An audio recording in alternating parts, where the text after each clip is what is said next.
Alrighty, welcome everyone to ThursdAI for December 4th. My name is Alex Volkov. I'm an AI evangelist with Weights and Biases. Welcome, welcome. This is the first show of December. The winter's here.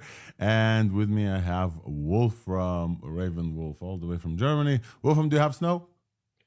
Snow, we had some, but not now. Beautiful snowy landscape here over at Colorado. Finally snowed, and it's December, believe it or not. So this is our first show in December. Hopefully I'm coming through okay. And we want to welcome a bunch of folks across everywhere where we're streaming live: YouTube, Twitter, even Instagram. So if you prefer to get your live feeds from Instagram, or if you're watching us on Instagram, welcome. My name is Alex Volkov. As I said, this is Wolf from Raven Wolf, and we're the co-hosts of ThursdAI, a weekly show about AI. And with us, we're going to have a bunch of other folks today to discuss this. Wolfram, would you say a fairly busy week? I would say a fairly busy week. Yeah, you mentioned snow, but it's heating up, isn't it, to the end of the year? A lot of stuff being released, so it's quite a hot time for AI, I would say. While the snow is coming to Denver, it's definitely the AI is heating up. And I actually wanted to chat just a little bit before, just while we kind of get the audience in, and before we officially start the show, is I wonder if OpenAI will do the 12 days of Christmas again. Because for folks who maybe not been following us for over 2 years, last year, just a little after ChatGPT's second birthday, OpenAI released an announcement that they're gonna do a week, like 12 days of releases before Christmas. Every one of them with a live stream, and they started on a Thursday, so like we did like a live show during them, and then we basically did it with them. And we've collected most of the releases, and they released like a bunch of stuff. I don't even remember, Wolfram, I don't know if you remember what specific things they released during that. And I was thinking, that was a lot of work for us as well. Like, I'm assuming there's a lot of work for OpenAI to organize the 12 streams, etc. It was a lot of work for us to cover everything that they did. I'm not sure we're going to do it again this year. And also, they have different priorities this time. Yeah. And also, this year, both Christmas and New Year's are falling on a Thursday. So we'll see how we're going to keep you up to date, maybe via Twitter and not via live streams. I do want to take a break. I think a well-deserved one for this Christmas and New Year's. But we'll make sure that somehow you're up to date. So if you are tuning into ThursdAI to get your news from AI, like you will today, you will definitely stay up to date. I will also welcome Nistan to the show. What's up, Nistan? We're gonna replace ourselves with some kind of Kling or Wandy to do the ThursdAI for something like Kling avatar, probably. Yes. Yeah. I just do avatars for New Year's because it's coming, right? It's inevitable. Yeah, it's gonna look a lot better than us eventually. So yeah, and AI will be the ones watching it. Yeah, then the bots will watch it. Well, for now, it seems, maybe I'm wrong, but at least for now, it seems that who's watching us right now, who's tuning in right now on the live show, is all great people. So I see a bunch of friends in the audience on Twitter Spaces. I know many people just switched into YouTube as well. I'm already getting comments that people will not allow me to take the 25th off, so we'll figure something out. Thank you. But if you're watching us on the live show, how about you just comment out? I don't know if we usually ask the same question. What is the most favorite AI release of the week that you had on your calendars? But I can ask another question as well. Do you have snow? This is an AI podcast, but like if you have snow outside, please feel free to comment and tell us whether or not you do have it. Take some pictures and post them, but no AI generated ones, please. Yes. As far as the eye can see. Yeah. Too much snow. Snow. Alrighty. We also Canada. Yes, we have Yam joining us as well. Welcome, Yam Peleg. How are you doing, sir? Great. How are you guys? I'm assuming no snow for you. No snow for me. No. That's a fair assumption. Alrighty. Yeah. Okay, so how about we start with, well, it was a busy week, and folks, we're gonna show you a bunch of Oops, give me 1 second, please. And hopefully the Twitter Space folks can hear me. We're gonna show you a bunch of the releases that we had here very soon on the TLDR section. But for now, how about we start ourselves with what has been the top AI release for you this week? We'll start with maybe Wolfram. Okay, it's easy for me because Europe. Nice to see Mistral back in the game and Apache license. So base models available, multimodal. Yeah, we will talk about it later, but thumbs up. Great that they are back. So Mistral 3. Yeah. Yes. How about Yam? You go first. What is the top AI that stands out to you for this week? Top AI release from this week? I would like to point out something from last week. Wait, yeah, I'm sorry. You would like to veto? We lost you for a second. Man. Yeah, I would like to veto this week and last week as well. Opus, after a week of use, man. Oh, you know I got a lot to say. You know what? I will join you. I was also about to say Opus. Opus blew my mind this week, absolutely. Opus 4.5, Cloud Opus 4.5 was released, a day before our live stream last time, or on actual day. And then we didn't actually have time to play with it, but we did since. And you know that meme with the Indian dude that like crossed out his friend with the green check mark, and it's like, that one is my new best friend. So this is me now with Gemini, even though I'm wearing this beautiful swag from the Gemini team, folks. Thank you so much to the DeepMind team for the swag. Even though Opus was fixing my Gemini 3 bugs this week, and I was like, wow. Wow. So yes, we will consider this. Yeah, this is... Your entry is accepted. Nissan, how about you? Mine is strange. It's the AWQ quantization by Cyan Kiwi on Hugging Face. So it's CYANKIWI of the Prime Intellect 3 model. This one, I think it's like the fastest and most intelligent thing that you can run on one GPU. So the 4-bit AW quant a couple of days ago. And so yeah, you can just fire up any 80 gig GPU and you run it. And it's just, even on older A100s, it does 85 tokens per second. So I just started using it for random stuff. And I found out that I could just use it. So for me, this is like the best, most practical tool right now that I can just like fire up on any machine you can find for like less than $1 often. Listen, we can always rely on you to bring something out of the left field completely. I haven't even heard about this, which is great. Let's see. The Prime Intellect 3 model, yeah. Prime Intellect 3, yeah. We chatted with yeah, and sorry, you can just plug it into Cloud Code and like it'll just keep going. Oh, which is, yeah, anyway, so it's pretty interesting for at-home stuff. From the comment section, from Milos, we have DeepSeek Special, which DeepSeek was released. Yeah, we're going to chat about this as well. That's very interesting. And then we also have some folks asking whether or not they could, they could get a DeepSeek Special working in a coding setting.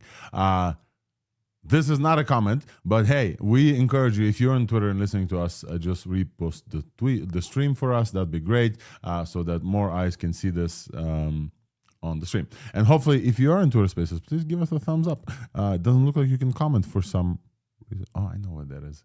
Okay, I will have to cut this out of the podcast, but I'll just say, getting Twitter Spaces to work together with our live streams on YouTube is a pain in the butt, folks. So those of you who are listening on Twitter stream, I love you, and this is a gift from me to you. I know I've been complaining, but for some reason, when you turn it on from desktop, there's no comments. So you cannot comment on the Twitter stream. Lovely. Lovely. Alrighty. So mine was also Opus, but if I would to focus on the releases of this week, I would just say I think the biggest deal was probably DeepSeek. I think the one that made more headlines is probably Mistral and the most debate. So we're going to chat about this. Yep.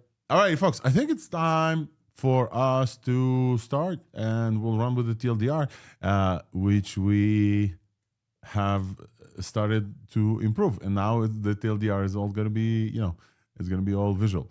So let's do this. Let's start with the TLDR.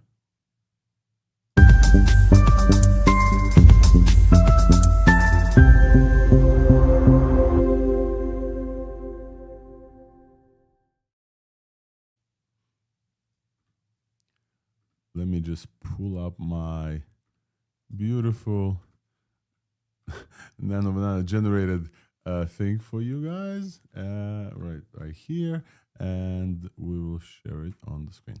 So this is the TLDR. This is the section of ThursdAI where we talk to you about everything that happened in the world of AI for this week briefly, so that you'd stay up to date super quick. And then we will go and dive into the topics that are most interesting for most of us. I think we'll start with open source here.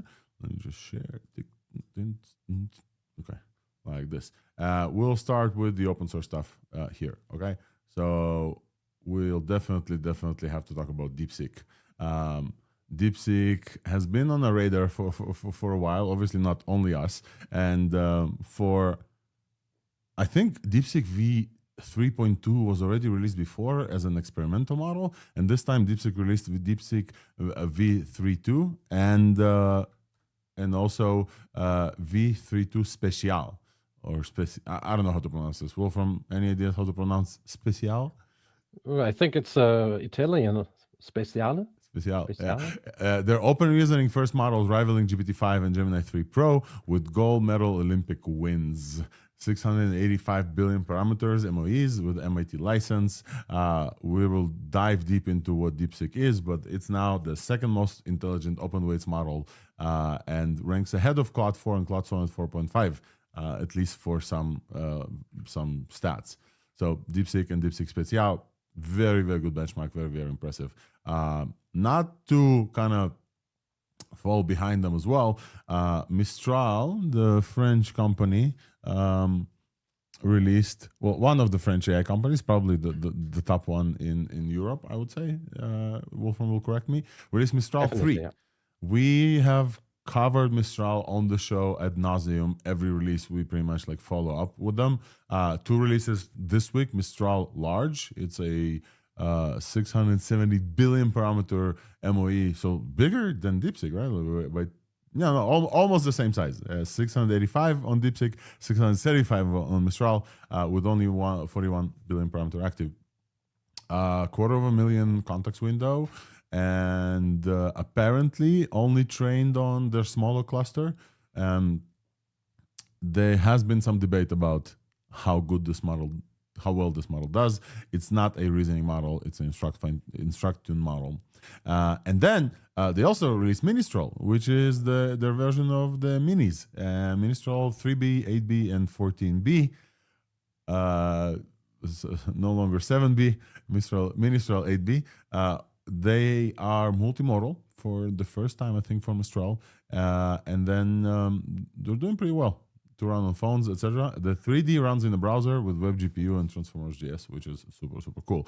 And we'll cover Mistral at length. Those are the reasoning models. So these, it's a small but thinking models. And they had multimodality before, but it's now standard across all of the sizes. Yep. Then we have another release, this time completely from the US, not from the West. We have Trinity from RCEAI, ARCEEAI, and Lucas from RC is a friend of the pod. Generally, RC are friends of the pod. They will join us. Lucas will join us later in the show, so stay around with us, because last week we talked about Western Labs only fine-tuning models, and here is a full trained, full weights released, US model, American infrastructure, Apache 2 license. We'd love to see this, and we'd love to chat with Lucas Atkins about this live on the stage. So please stick with us. It's going to be very interesting to talk with them. Very interestingly, RC posted on their Twitter exactly about what I'm going to ask them. So, that's helpful. Trained in the USA, together with Tautology and Prime Intellect, and that's great. And then we also have our friends from News Research release an update to Hermes 4.3. This is a fine-tune of Seed OSS. They've trained this with decentralized Psyche run on the Psyche network, and that's great as well. Oh yeah, okay. Let me continue to the big labs, and Wolfram, give me 1 second. That's my bad. I didn't send you guys a link to also review. So here you are. On the big labs, this has been a very interesting week. So tons of researchers and developers have left to 2 conferences. There's the reInvent in Las Vegas and the Newer IPS conference in San Diego, California. If you are there, by the way, Newer IPS, and you're tuning in, please welcome to visit the Weights and Biases booth while you're there. And apparently the talk of the town in Newer IPS is fine-tuned plus RL models like Cognition and like Windsurf did, but also ChatGPT's Code Red. So this week was ChatGPT's 3rd birthday. So ta-da, celebration. Where's my applause? Celebration to, let's see if I can do this here. No, I turned off reaction. So celebration, ChatGPT 3rd birthday. Can you believe it? We're going to chat about this. And also on the 3rd birthday, apparently Sam Altman announced a code red within OpenAI as a response to Gemini and the fact that, you know, they've been growing crazy, but it does not look like they're going to hit that billion weekly active users. So it's still in 700, 800 or so. And so apparently there's going to be a bunch of new models coming out from OpenAI. Some codename Garlic with some stuff. Apparently 6% daily active drop post Gemini 3 launch. So this was a breaking news from the information. And some Altman declared code red and something about Garlic. We're going to chat about this as well. And then also in big labs, Amazon came back with Nova 2 with an agentic enterprise push model, Nova 2 Lite and Nova 2 Pro and Nova 2 Sonic, which is a speech-to-speech model, and even an Omni model, an Omni unified text, image, and video and speech model with 1 million context window. That's pretty great. Besides this, on the big companies and APIs, let me see if I'm covering everything, because I'm showing you the infographic. I think that's pretty much it on the big companies, unless folks here on stage have a correcting thing. Anthropic purchased BAN, which is very interesting, by the way. Yes. Oh, whoa. Yama wanted to highlight you as well. And there has been a few purchases. Anthropic purchased BAN. OpenAI purchased our competitor Neptune. And then Neptune is shutting off. So if you use Neptune, please, reach out to me. I'll show you exactly how to port out your experiences to a company that will not stop serving you once a big company buys them. But yes, there's been a few big company purchases in the area. BAN is a very specific one for the folks who are not front-end developers. BAN is a JavaScript runtime.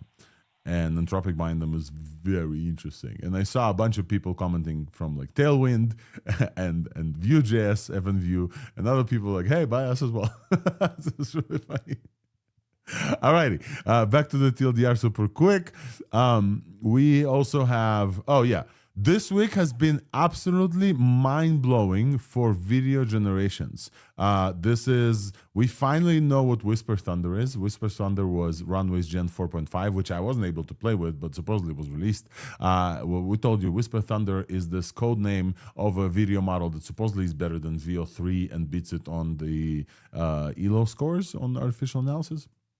And beats Sora 2 Pro and Kling with superior physics and multi-step prompts, etc. And APIs coming soon, but it doesn't have native audio yet.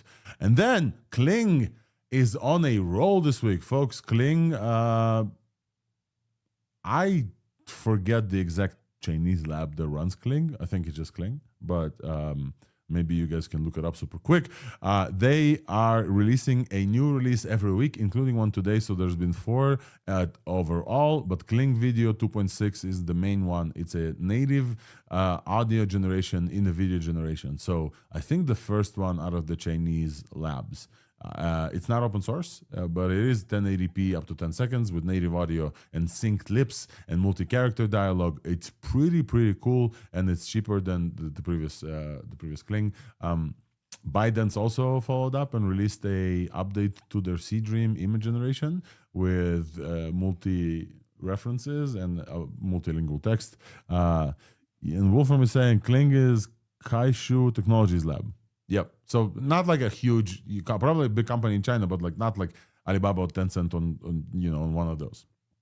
So ByteDance released Seedream. ByteDance also released another video generation, and then on the image side, this one is very interesting. I think this is a US-based lab. If you guys remember last week, ByteDance Z image or Z image, super like Z image turbo. But while we're waiting for the edit, a company called Pruna came out with P image, which is better and faster and cheaper as well. Generation under 1 second and edits under 1 second as well. And it's like super cheap. It's like 4 cents, less than 4 cents, 0.4 cents. So I'll show you P image super quick. And then Kling also released another one. This week's guest on the show is Lucas Atkins, CTO of RC, and we're going to talk about why US trained MOE matters and Trinity architecture and making inference cheap as well. And I think that this is pretty much it. Besides, I haven't chatted about the weights and biases stuff. I will tell you about the weights and biases stuff. So on the this week's buzz, this week we have released a LLM evaluation service that you can just point to any OpenAI compatible API and we'll run the evals for you, which is super cool. Alrighty, folks, I think that this is it. Wolfram, anything big I missed? Microsoft released a new, very small actually, not big, version of their Vibe, what's the name? Vibe chat. Wait, I sent you a link on the text generator, or Vibe Voice. Vibe Voice, that's the name. Voice real time this time. So the special thing is that it can be used when streaming and it can start generating as soon as the first token gets in. So it's very fast. Only English and I think Chinese. So that is a bit limiting for multinational or multilingual speakers. But that is also a release that I appreciate. Vibe Voice. Okay. I found it very funny how people were posting about it. Some were like, here's the backup just in case. Other posts were as soon as they posted it, if it goes down, just hit up Maziar for the backup weights. Because you're alluding to the fact that Microsoft folks tend to rush into Hugging Face and then some legal department catches up and just takes it down as they did and continue to do. Yeah, this happened with the last Vibe Voice release. So and Wizard LM. That too. That's a big one. Alrighty, folks. How about we start with open source? There's a lot to talk about. Yeah? No? Yes? Alrighty. Start with. I just wanted to say the very cool thing with this is that it can hit sub 300 millisecond response time, depending on what hardware you have. So that is actually it'll be very fast to respond on local hardware. Yep. So there's that. Yeah. Right. Let's do open source.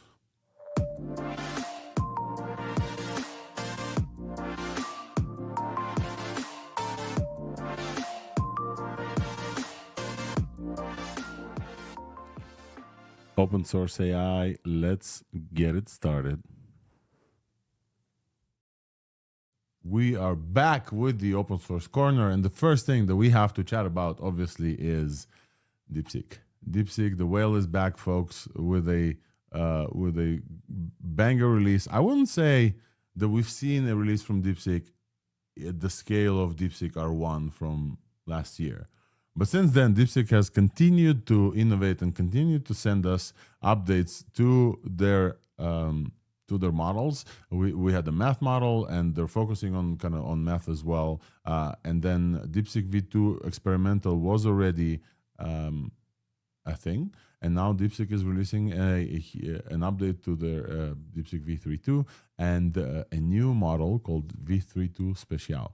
That's how I'm gonna pronounce this, and unless the Chinese-speaking folks at DeepSeek want to correct me with their accent, it's DeepSeek V3.2 Special. Alrighty, so what do we know about this model? As I said in the TLDR, it's 685 billion parameters MOE. It's MIT licensed. Open reasoning first models rivaling GPT-5 and Gemini 3 Pro with gold medal Olympiad wins. This is, folks, very impressive. This is very impressive because, just because it's very impressive. They have achieved, at least with Special, 96% on AIME versus 94 at GPT-5 high, which is very, very high. Live code bench of 83. Reasoning first models. I'm gonna show this. Let me. How can I show this? I want to show this. Give me a second. Yes, I want to show this. This guy here. Let's see if you guys can see this. Hopefully you can see this. Yeah, so this is the eval chart for DeepSeek. And then there's like, the evals from DeepSeek are hard to read, but it's okay. Humanity's last exam, the DeepSeek V3.2 thinking, those are reasoning models, gets 25. DeepSeek Special gets 30, 25 and 30. The only one that beats Special is this gray one, and I don't know which gray it is. I think, is this Gemini 3? Yes, this is Gemini 3. So Gemini 3 is the only one that beats DeepSeek Special. So again, open source models beating most of, if not all of the frontier models on very hard benchmarks like Humanity's last exam. I absolutely love this. I don't know if you guys can see this. Let me zoom in here a little bit. They get such a high score on HMMT. I really think it's worth mentioning the price that you get this performance for. It's not just the performance, you get it for a much reduced price. Yeah, we'll get to the It price. frames everything differently. Highlight the fact that they broke the graph. They get such a high score on the HMMT 2025. The score is outside of the graph. This is how you DeepSeek, basically. That's what I wanted to highlight. Yeah, the price is absolutely insane. I just want to highlight a few more evals here. This is a coding model with the genetic capabilities. So terminal bench is at 46. Not state of the art, not Gemini 3, but definitely beats Claude Sonnet 4.5 and GPT-5 High. This is maybe why OpenAI is in code red, folks. Look at GPT-5 High is basically the lowest on this chart, almost on everything. And terminal bench of 46 for DeepSeek. Tau bench of 80 for DeepSeek. We had LDJ previously tell us about Tau bench. And then tool calling as well is very high. So very impressive model for the regular one. And then the Special one is even higher. The DeepSeek Special looks like it's only the reasoning. I don't know, Wolfram, if you notice this, but like DeepSeek Special's evals are only on the left, kind of. There's no agentic capabilities for Special. I think it's because it reasons for so long that it's not worth to even test this on them. Right? It's very specialized. That's the Special in its name, yeah. Yeah. I don't know. It seemed to do very well on like live code bench and SWE, but I haven't seen people use it agentically yet. I guess, yeah, there's just so much going on that people haven't tried it. Yeah, the official word is that it doesn't support tool calling, so you won't be using it as a plugin for another model. It doesn't support tool calling, really? Mm-hmm. Yeah, that's the official word. They have an eval here that says tool decathlon, and the benchmarks definitely terminal bench requires tool calling, if I'm not mistaken. That's what I heard. Or maybe it's just the inference runtimes that don't support it well yet. I don't know. We'll see. We need to keep an eye out for Look, I use it. I use it not as an agent, but I use it like tools for single call for every LLM, like wrapped as tools, and I just give them to the agent, so every agent can call each model. And so I just change the endpoint just to see what's going on. It seems, I don't know, vibes. It seems to be good, but it's very hard to tell. So I just want to highlight that I think that for the price, nothing beats it. So absolutely, this is the second model in open source. Let me show you the artificial analysis one. Yeah. Second By the one way, on I open got my source. information from the model card where it specifically states that please note that DeepSeek v3.2 Speciale variant is designed exclusively for deep reasoning tasks and does not support the tool calling functionality. If it does, then it's probably using some intelligence to do it, but it's not that it's been trained for this. So the Special one, but not the regular, or both. Yeah. No, the Special one, just the Oh yeah, Special. So that's why, reasoning Wolfram. only. That's why. Look, on this eval here, Special is the kind of the white blue, and this is on the Code Forces HLE. This is like just one shots. Then on this kind of, you see this line, this side, the right side, Sweet Bench Verify, Terminal Bench, Tau Bench, and Tool Decathlon. All of them like require tool use. This is like Special is not here. This is just DeepSeek v3.2, DeepSeek v3.2, and then that supposedly is gonna fit into some harness. But I wanted to show it's like the number 2 model, open model on the tool calling, and now it's like right here, just behind GPT Codex, etc. It's a very impressive release for sure. What else can we tell you about this? Let me see super quick. Let me see if my notes are pulled up. Live Code Bench at 83. Special is the gold medal one, and I think that's gonna be a very specialized one. But I think the price. Yeah, let's talk about the price. It's absolutely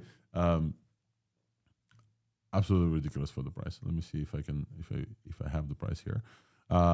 They also have their specific DeepSeek sparse citation DSA for long context efficiency, and 2 to 3 times cheaper, 128K inference without performance loss. It's very, very impressive. On OpenRouter, Klein, and Atlas, it's at 28 cents for million tokens. It's absolutely ridiculous. Oh, Yam dropped. But yes, LDJ is with us. What's up, LDJ? Welcome to the stage. We're discussing DeepSeek and DeepSeek attention and the price, etc. Any comments on this release from them? Yeah, it's looking good. I like how they're transparent about not being quite as efficient with the reasoning tokens as Gemini 3, but it's also open source and it's really cheap. And especially their Special model, which it seems to, I guess, be more optimized for things like competition coding, competition math, things like that. But overall, really interesting, great release. Yeah, I think the price is insane. Absolutely insane. Local inference, if you can run this on M3 Ultra, folks are running this with 21 tokens, and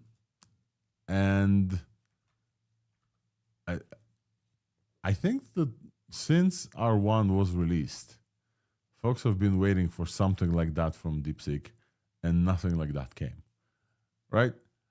And I think it's very interesting, but DeepSeek has continued to innovate like consistently, quietly, without fanfare, without like one drop, whatever, with no, now dropping the market. It's very interesting. So shout out to DeepSeek. The well is back. Let's move on to Mistral. I think that this is the next thing that we absolutely have to talk about. Mistral released Mistral 3. It's a series of models, Mistral 3 large and Ministral with 3 versions. Let's pull this up for us.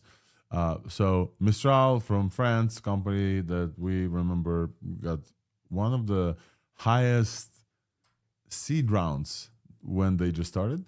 And we followed their legendary releases, including Mistral 7B. We still remember this. And there's a lot of conversations about this release from Mistral. We have to hand it to them. All open source, all Apache 2. The full suite of releases from Mistral is Apache 2. They're taking a page out of the Chinese playbook, and we love it. So when you release an Apache 2, we applaud you. This is great. So while we wait for applause to finish, I will also say that there is a conversation about whether or not Mistral released or should have released this size and this performance. On the large one, I think there was a confusing screenshot somewhere that, it's like very non-competitive on performance, and that screenshot was confusing because this is a non-reasoner. the Mistral Large is a non-reasoning model. It just instruct, fine-tune. If you guys remember, such a thing was very common a year ago before reasoning models came about. 675 billion parameter. So this is, Wolfram, correct me if I'm wrong, the largest ever Mistral that was ever released. 675 billion parameter with 41 billion active. So it's a mixture of experts model. The previous mixture of experts was called Magistral. So it looks like they're kind of like combined things. With 250,000 256 context window, it's trained on only 3,000 H200 GPUs. It looks like their biggest cluster is coming online soon. They are 6 on LMC's Arena on open models, and supposedly number 1 open coding benchmark. But I need to check out. Yeah, on LM Arena, I'm looking at it now. They are just behind Grok 4.1 and GPT 5.1 High on coding. They are actually the best. So on that particular ranking, they are the best open source coding model right now. But again, I haven't tried it agentically, so I don't know how it will perform. But yeah, so whatever that is worth on LM Arena, it is actually scoring as one of the best coding models on open source there. On LM Arena, which is user-generated comparison, but mostly one-shot, right? Or are you talking about the code? Yeah, it's mostly one-shot. So I think, there's something either with this benchmark that I think either tool calling wasn't run correctly, because the model seems to be a lot better than what the benchmark leads to be, at least when I tried it. So yeah, I think people jumped a little bit too early on just like one image on the conclusion, and by people I mean Theo. I'm assuming you saw this, but yeah, some other folks as well. This is the image that they saw on artificial analysis, which has a intelligence score, which is kind of like a weighted average of 10 evaluations: MMV Pro, GPK Diamond, Humanities, Last Exam, etc.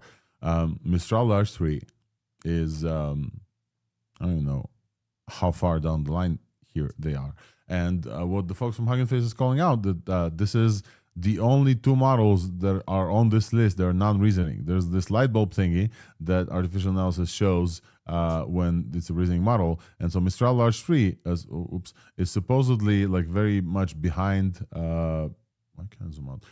It's supposedly very much behind the rest of the pack, but it's only behind GPT 5.1, which is also non-reasoning. Everything else is reasoning. LDJ, please go ahead. Yeah, I was going to mention, this is also a non-reasoning model, which I think is interesting there. And I don't know if you guys remember, but there's some Cognition had run some tests when GPT 4.5 had come out, and comparing it to some other reasoning models of the time. And what they noticed is the types of questions that it excels at, it seems to kind of be different and kind of more bigger picture things involving like cross-system dynamics and things like that, whereas reasoning models seem to perform better in different sets of questions, but you might see similar percentages in the benchmark scores, but kind of solving completely different types of questions to get to that score. And we might see something here too, whereas Niston was saying, the feel of the model being very different and excelling in a lot of ways that aren't really reflected in the benchmarks. Yeah, I'm with it. But also, I remember a few conversations about Mistral kind of like distilling from some other places. I'm not sure. Okay, so this is Mistral Large 3. This is, I think we have to celebrate the fact that Mistral is back to the open source roots. Like, this is 100%. Listen, go ahead. Look, I want to say that as a DeepSeek fine tune, and they did some architectural changes because it added vision and it has all of Mistral's data set and styling in there. This is really, really good. We don't really have any other DeepSeek like very large MOEs that also have vision added. I want to correct you though. We don't know if it's a DeepSeek fine tune. This is like rumors. No. It looks. I looked at the architecture. It's the large one. That's a DeepSeek fine tune. Or maybe they use the same architecture to build it. I think there's some architectural stuff, but Mistral is claiming to release like fully trained models, and it's only rumored that it's a like fine-tuned from DeepSeek because like a very similar architecture. But Mistral is definitely not claiming, hey, we fine-tuned the top DeepSeek with us. The claim to fame is, hey, we're not a Chinese fully, okay. If they built it with the same architecture, because I did notice something that it was 41B, whereas the DeepSeek one is like 20-ish, 28B. So something was there. But again, if you use, that is an excellent architecture that works and was Apache 2 license. So there's literally nothing wrong at all with that if they trained it from scratch. But again, I'll post some other benchmarks because yeah, people are jumping to conclusions very fast on these things, and even though technically, I guess we qualify as influencers now too, at least we try to get it right. Yes. And they gave us the base model. Yeah, they gave us the base model of the big one as well, so you can fine tune it yourself. And yeah. So folks in the comments, feel free to drop us comments about the Mistral 3 large. Yam, if you want to comment on this. I just want to say, I'm not sure that I had connection problems, so I don't know if you mentioned this. Mistral Large 3 became the first open source model on Code Arena, which is notable to be among all the above Quen 3 Max. And also, it just seems like 2 different releases under the same release. I mean, the Mistral series is absolutely golden for their so let's talk about the There is no doubt about this. But I mean, it's like completely 2 different subjects. The way it looks, but which I would say Mistral kind of missed their chance to celebrate a continuous stay in the news type of releases that Kling is now doing, where they could have released Mistral 3 and then followed up with Mistral 3s. So let's talk about Mistral. Also fully open, edge models focused on edge, vision enabled for the first time, but as I saw that they didn't post the vision evals, so they're not like super proud of the vision performance. It's there, but it's not like the best, etc.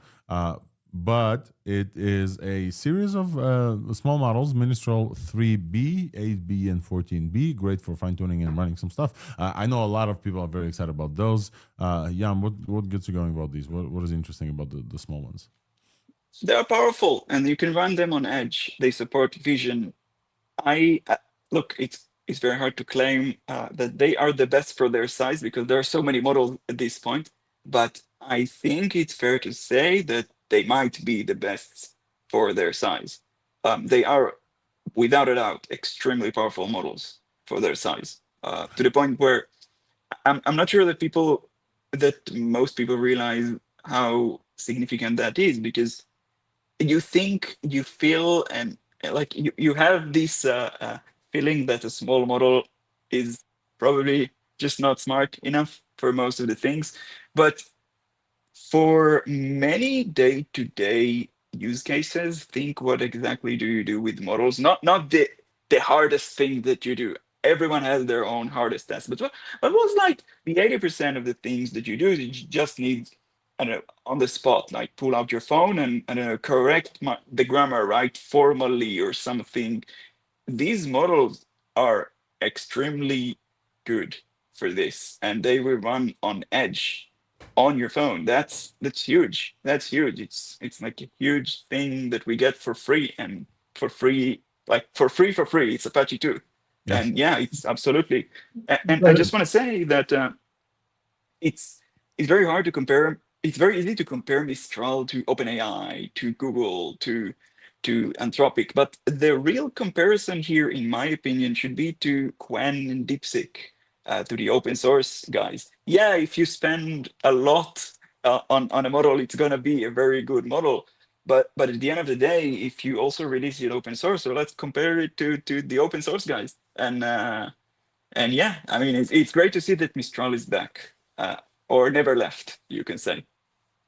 They're still with us, yes. So I wanted to, I think there were some comments from other folks, but I wanted to just like call out specifically that you said for free because they're Apache 2, but also the smaller one runs completely in the browser with WebGPU, which is insane that we're getting like this level of models. And I have a comparison here for folks who are just listening. The Mistral 3 14B compared to Qwen 3 14B, and the Mistral one beats Qwen on AI.me on math competition, gets very on GPGate Diamond as well, and Live Code Bench.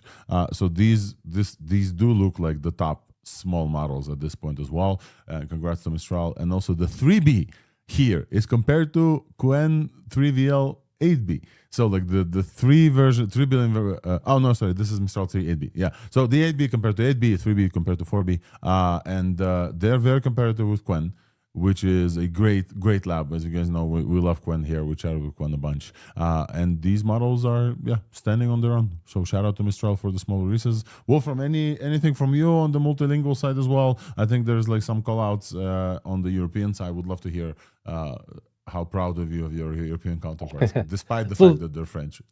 So I have good news that is excellent in multilinguality, of course. So even in German, it works very, very well. So I'm happy about that. Something I noticed, however, is that they had some repetition issues in the older models, and I saw these in the new one as well, which is a bit of a disappointment, of course. So, of course, that can be an inference factor, but I tried it with different temperature, different repetition penalty, and yeah, it's still the same as it used to be. But as far as I know, it's also the version numbers are pretty mixed up in a way. We had the small 3.2, and now we have the large 3, which is newer than the small 3.2. But it's actually, or at least the others, the small Mistrals are obliterated versions of the old small version, where they took that model, removed parts, and fine-tuned it further. I read somewhere they're pruned as well. And pruning is a technique we talked about here on the show. All right, folks, in the sake of time, just moving on. Mistral, shout out to Mistral. Great releases generally, despite the kind of the semi-cold shoulder that some folks came back with. We're going to chat with ThursdAI about Trinity, but RC released a Trinity open-weight US-trained MOE family with mini, nano, and the large ones coming soon. We're going to chat with RC. And the last thing that I wanted to highlight here on the show is a shout out to news research about the Hermes 4.3 release. This is a fully decentralized training based on their Psyche network.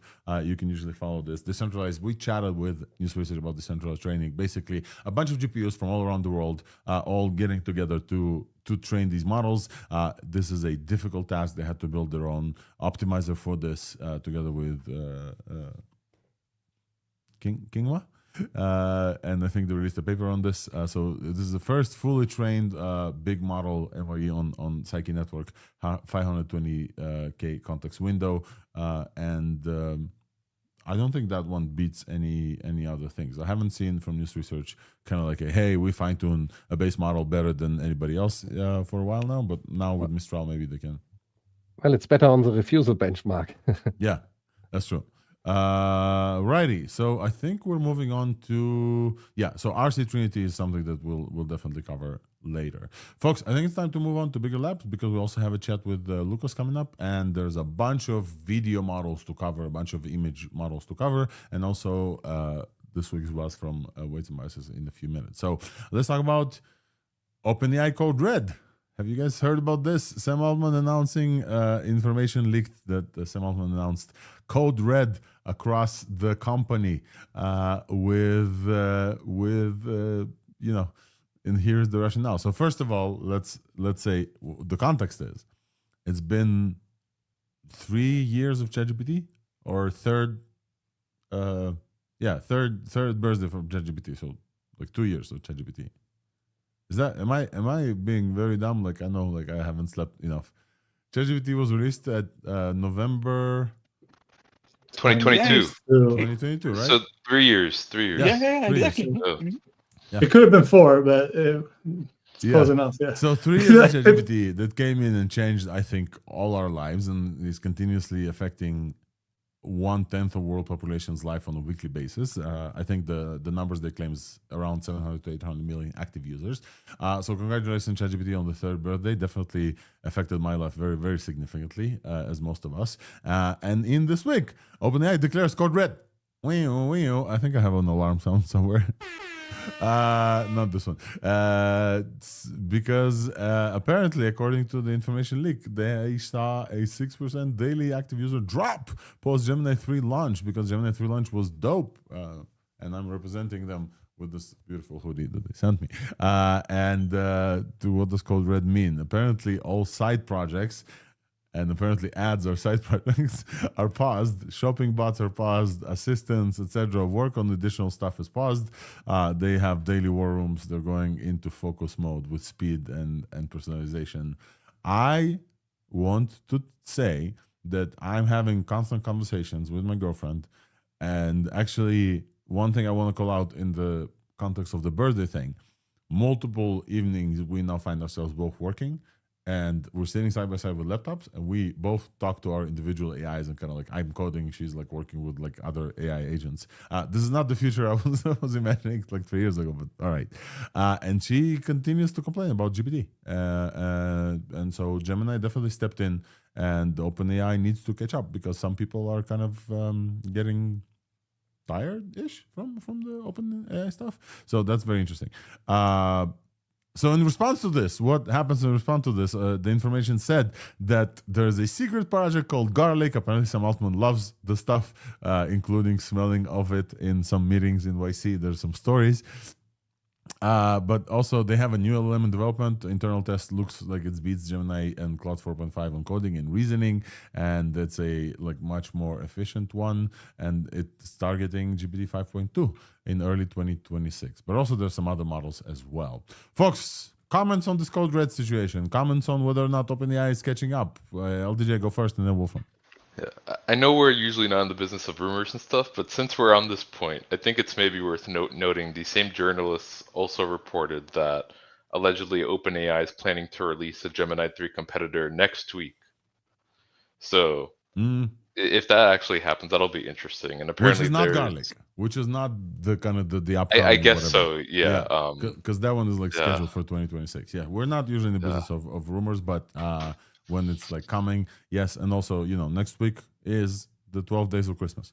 And so if they're going to repeat this again, we don't have any confirmation that they will. They probably have to release something that's going to be interesting. But it's very interesting that folks are kind of like giving up on ChatGPT. But also not surprising. There's so many good choices. Opus, motherfucking Opus. It's so good.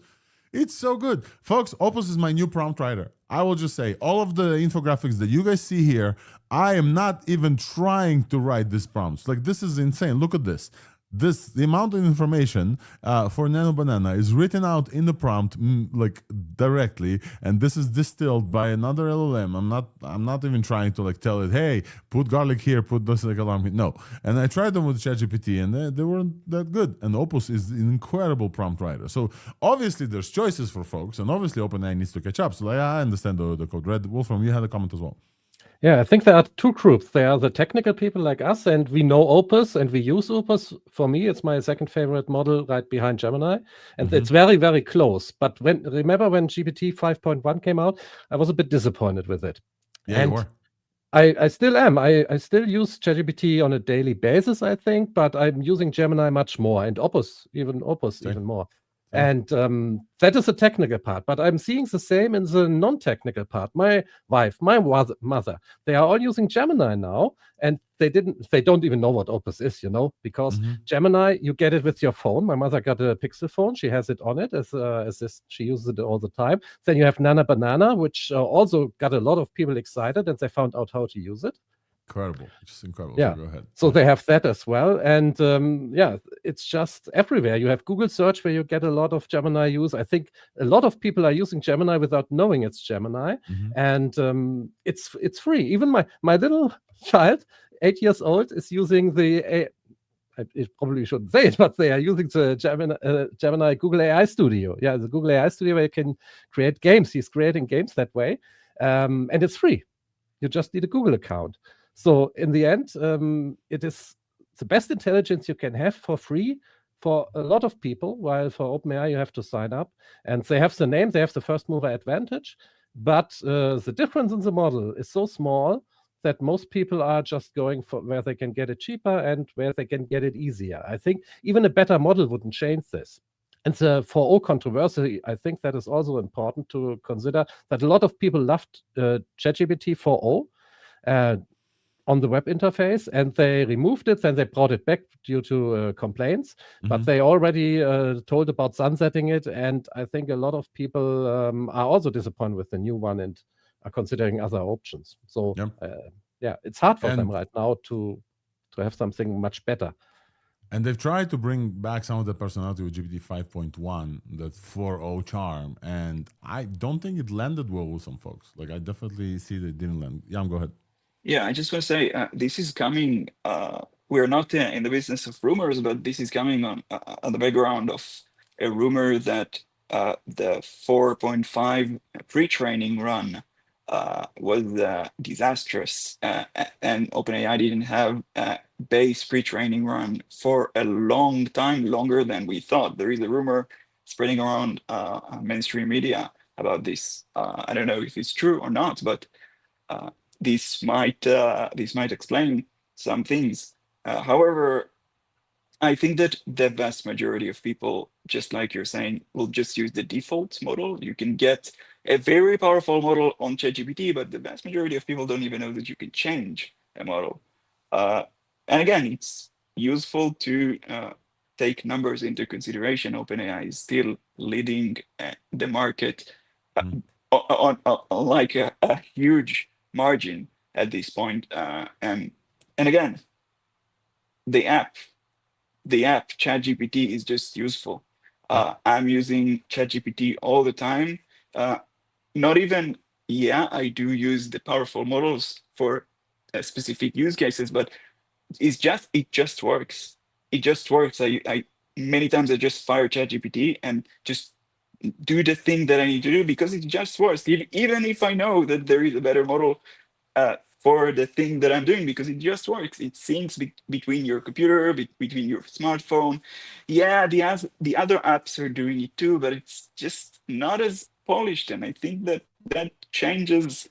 That is a very major thing for many people. I don't know what is going to happen in the future, and definitely, Claude was always a very good model for coding, but now it looks like a very, very good model for coding, above the others. So it's time to ChatGPT to catch up again. Yeah. This is and also, week after week we're getting these models. And just to remind you guys, there was this like insane week when Gemini 3 released, and then GPT Codex 5.1 release, and Grok 4.1 and 4.1 fast release, and then Opus came after that. And just I want to highlight, during this week I had a chance to be at AI Engineer and talk with some folks from Google, from Gemini, and from AI Studio, including Anti-Gravity. And I just want to show you a quick teaser from that episode. If you haven't tuned in, or if you're not subscribed to the podcast, you are definitely welcome to check that out. It's more of a standard conversation that I had with these folks, so definitely wanted to show you a little bit of a teaser just before we move on, that I chatted with those folks. It's on everywhere where you get the podcast. Let's take a look for a second. What I want, and to write that all out just always feels heavyweight to me, so we call it Yap to App, where we just talk into the microphone and say, on screen 1 I want XYZ to happen, I want the color palette to look like this, screen 2, and I think it just helps you bring those ideas to life a lot easier, which is why I love it. And being able to annotate, you can annotate the screenshots. What? Yeah. Wait, really? Yeah. So think of it, everything is a primitive. Artifact is a primitive. Yeah. You can either have a text-based primitive, you can have an image-based primitive. If it's I image, can tell it around this area, fix this button. drag. You just gotta click. All right, so we gotta work on our user education a bit, but just drag. It's like Figma. Wow. Okay. Little Easter egg. When it dragged the thing across my screen, when it did the drag in motion, I was like, what the? I didn't know It's it crazy. could drag. Yeah. I didn't know like the extent of the It stuff. can drag, it can scroll, it can, it can do everything. Yeah. Amar, you're leading the design, and I looked at some of the improvements there. Specifically, I noticed on the scroll bar, there's like little thingies yeah. now Yeah. that I can scroll back to chats, whatever. Yeah. There's a few like fairly innovative things in there that maybe people overlook. What are some of your favorites? What are some of the things that like you thought and wanted to ship, and people should notice that they don't notice? Yeah, I love the scroll bar one. I love that one, dude. that This was- is so good. That one was a really fun story too, because And the fun story about the scroll bar innovation in AI Studio, you'll have to tune in to the ThursdAI episode with those folks. So I interviewed Amar Reshi, Kat Kampf, and Kevin Ho from the great DeepMind team. And that podcast is available everywhere where you get ThursdAI. And if you want to see it, it's on YouTube. So this is kind of in response to, this is probably the reason why OpenAI have announced Code Red. We're going to be very excited to see their newer models that are rumored to come up, and also the Garlic one that's coming up later. Folks, we're about an hour into the show, and we are chatting about the big companies. Another update from big companies is Amazon, Nova 2. Like, I don't know, folks, this is enterprise heavy, enterprise focus. So let's take a look. Amazon has a, where's my bad, 1 second, give me a sec. Amazon has announced a series of models. Do we know if this is a fine-tune on the full pre-trained models, folks? I'm actually not sure. So somebody please. The Novas have been from scratch, but and I So have full tested pre-trained. them extensively before. You have? They were not very good before, and they had very high benchmarks and stuff. So I'm gonna err on the side of caution for this. But what they did do, which was really cool, is they added all the cool open source models to their AWS Bedrock. So now you can run Minimax and GLM and stuff on Bedrock. So I think that's like a far bigger deal than what they're selling here. But look at They this had jump. something interesting. The jump is very impressive, Nistan. On artificial analysis index, and I love those indexes, like jumps with arrows. The Nova Premier and Nova Lite from before are jumping from around 30% to around 61%, and they're compared to Minimax M2 and Cloud Sonnet. This is like in the artificial analysis index. Again, this is not necessarily indicative of actual performance, but a very significant jump for Amazon. So good job on them. Yeah. The interesting thing that their CTO or CEO said was that now they can offer pre-training checkpoints so that you can finish off the pre-training in the way you want. So I think that's like the real enterprise application here. Yeah, so essentially you can continue pre-training the base model of this on your own, and that's what they're offering larger companies, I guess, or governments or whatever. So there is that. I mean, they will probably have quite a bit of business there, but yeah, as far as actual use, we don't know. So a few things that they released. They released Nova 2 Lite, which is enterprise speed value. It's like much cheaper than the Nova Premier of before. Nova 2 Pro, which is a preview model. They call it Agentic Leader. I don't know why, but 70% on Sweetbench verified, 93% on Tau Bench. Very impressive, 93% on Tau Bench. Wow. And the pricing is $1 million for the Nova Pro, 1 million tokens for $1.25. Very, very impressive. And the jump in 30 points in artificial analysis index is also impressive as well. And Nova 2 Omni is a new preview of the model with multimodal power. So unified multimodal text, image, and video, and speech in, text and image out. 1 million token in context window, and you can upload up to 90 minutes of video. And that one gets 61% on MMMU Pro and 58% on OCR Bench. I think this is a very interesting release from the folks at Amazon, right? Like I'm very very impressed. Usually I'm not as impressed, at least based on the benchmarks. Why am I switching on you guys? Sorry.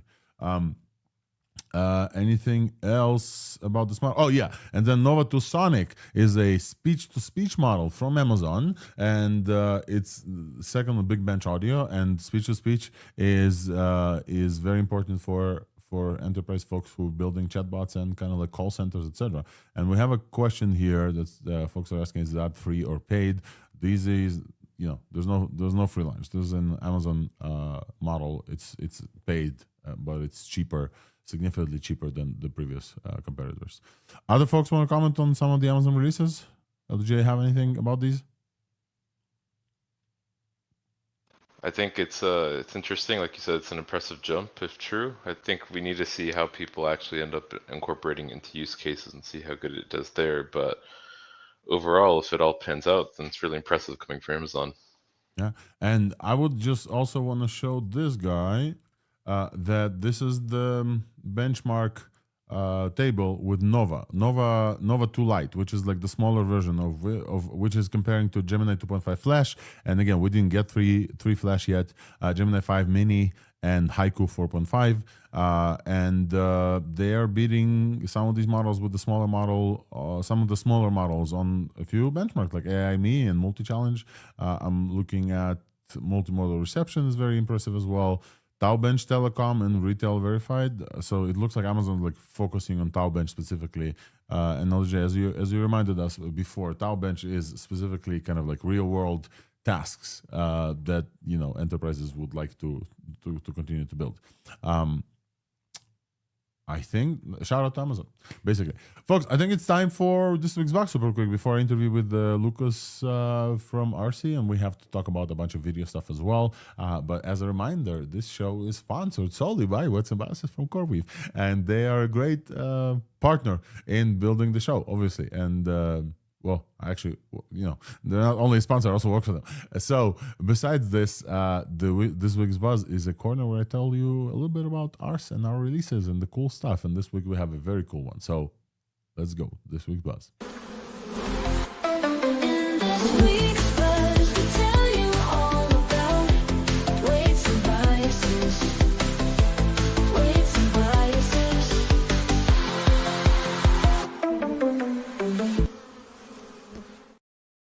Welcome to this week's Bugs, folks, a corner of ThursdAI where I talk about a little bit of an update from Weights and Biases. And this week I have to show you this cool thing that we just launched. And I know for a fact that Lucas, who's going to come on the show, has been asking for something like this, and some other folks as well. If you want to evaluate models, how do you do it? Well, some folks run, the folks here on stage, if you want to be, feel free to drop. Well, some folks run some code. Some folks are trusting external evaluation partners. But running this code sometimes is complex and you don't want to do it. And maybe some of it requires GPUs. Well, we launched a new thing called LLM evaluation jobs in WB models. This essentially means two things. First of all, if you're training with weights and biases, you can evaluate mid-training checkpoints without thinking about this too much. Very, very easy to do. You already upload your artifacts as you train on weights and biases. As a reminder, most of the labs that we talk about usually use weights and biases for training experiments as well. You can very simply choose a mid-checkpoint and run evaluations on it. And evaluations, we have over, I think, 200 evaluations from Inspect AI, which is a kind of like a unified evaluation tool. And I want to show you super quick how this looks. And the second one is, if you have an LLM that is exposed on OpenAI available API, so that would be any model on OpenRouter, this would be any Chinese model that gets released, all of them support OpenAI compatible spec, you can just tell us the base URL and run this experiment. I want to show you super quick how easy this is, but this is only a preview, so please let us know whether or not this works for you. We would love to hear more, because I think that's very important to make sure that evaluations are just easier and easier. So here's an example. Let me see if I can pull this up here. So this is what's called Launch, or used to be called Launch. This is like a new thing. So now in Weights and Biases, when you go to just above inference, there's Launch, and then you can say evaluate API hosted model or evaluate a model checkpoint. If you have a model checkpoint, you can just select the model checkpoint here. From different projects, but if you have an API hosted model, any model, like anything that hosted with OpenAI, all you need to do is come in here. Well, you have to select the project, but that's fine. And then you have to tell us the base URL, which is an OpenAI compatible base URL. If you go to OpenRouter, let me open the router super quick. If you go to OpenRouter, choose any model like Gemini 3 Preview, and then you go to Quick Start. This is this base URL that you need. Open router. Oh, they changed it. Okay. Here. This is the base URL you need. OpenRouter.ai API v1. If you go to, WNB inference, you can also get it. This is the base URL. You choose the model name and you provide the API key, and that's it. And then you choose which evals you want to run. So if you want to run, let's say MMIU, MMLU Pro, and you can run a bunch of them together. You can run Doc VQA. If eval, like Humanity's Last Exam, all of these things. If you want to just run them, you just select. You need to pass the Hugging Face access token because some of them use Hugging Face, and then basically you run this eval. This is it. This is as easy as that. You need an API key and a base URL, and then you can run evaluations. And then what you get in response is this kind of like leaderboard type visual that we have on Weave. So all of the evaluations will also be tracked on Weave, obviously, and it will look kind of like this. And you can see that we've compared a bunch of like Microsoft Phi and Quen and Nexus and a bunch of other models. And you can see this beautiful evaluation dashboard. So this is a quick update from us. This is a preview feature. I'm super excited about this. Wolfram, I know I shared this with you as well. I love this. If you have any saved comments me you so want to much share time. with us, feel free. Yeah, it should save a bunch of time for folks who are doing evals. Right. I think that this is it from this week's Buzz. Besides this, the last thing I will say that I posted about this on X super quick. Let me see if I can go find my X account.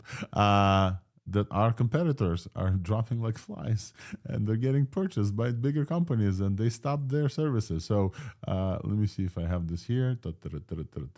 So first, this was Human Loop, which is a Weave competitor that was purchased by Anthropic and then closed its services. And if you use Human Loop, you're welcome to come to Weave.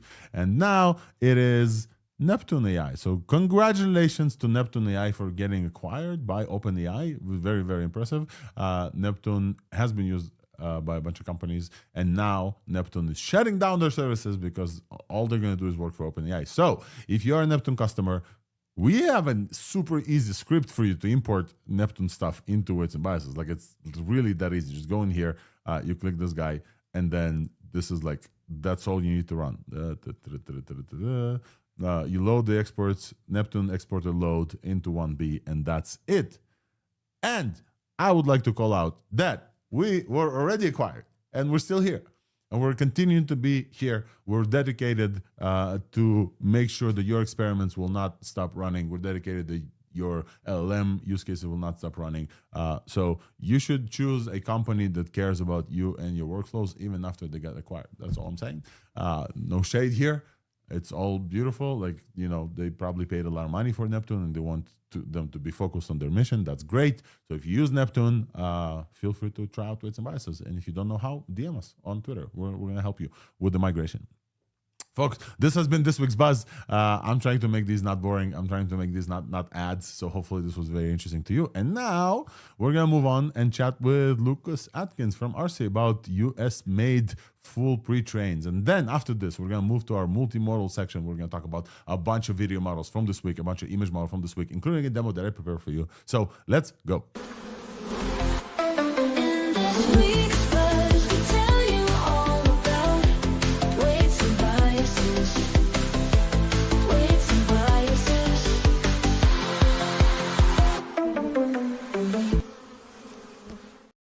A funny thing that I got from LDJ a few weeks ago, that he just texted me, "Fuck you, Alex. I'm walking around my house, like doing chores, and in my head is like, in this week's gonna we tell you all about." So this is the point of a jingle. This is why you create a jingle, so it gets stuck in people's heads. And with that, we want to welcome Lucas back to the show. Lucas, the CTO of RCAI. Welcome back, man. Great to see you. How are you doing? Are you in Europe? What's new in your life besides Trinity?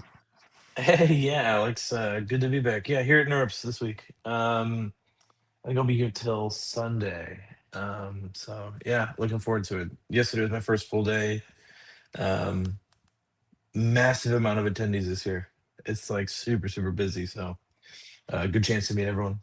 Yeah, so NeurIPS is absolutely insane, folks. If you are tuning in from NeurIPS or listening to this while you walk the halls and see the papers, etc., NeurIPS is very interesting. One of the talks of NeurIPS, as far as I am understanding, I'm not there this year, is bigger SaaS companies fine-tuning their own models on top of Chinese open source, which is kind of the rumor that will happen with a bunch of stuff. This is kind of the alpha that goes around the halls. And I actually want to talk to you about this because we chatted about a bunch about fine-tunes, and we haven't seen a lot of pre-trains from coming, like full models created all in-house, and you guys are one of the last ones to do it, definitely. So how about first let's announce Trinity. I would love to hear you tell us what Trinity is, what RC is, maybe as a reminder for folks, and let's celebrate Trinity for a bit and the license, and then we'll talk about why and how.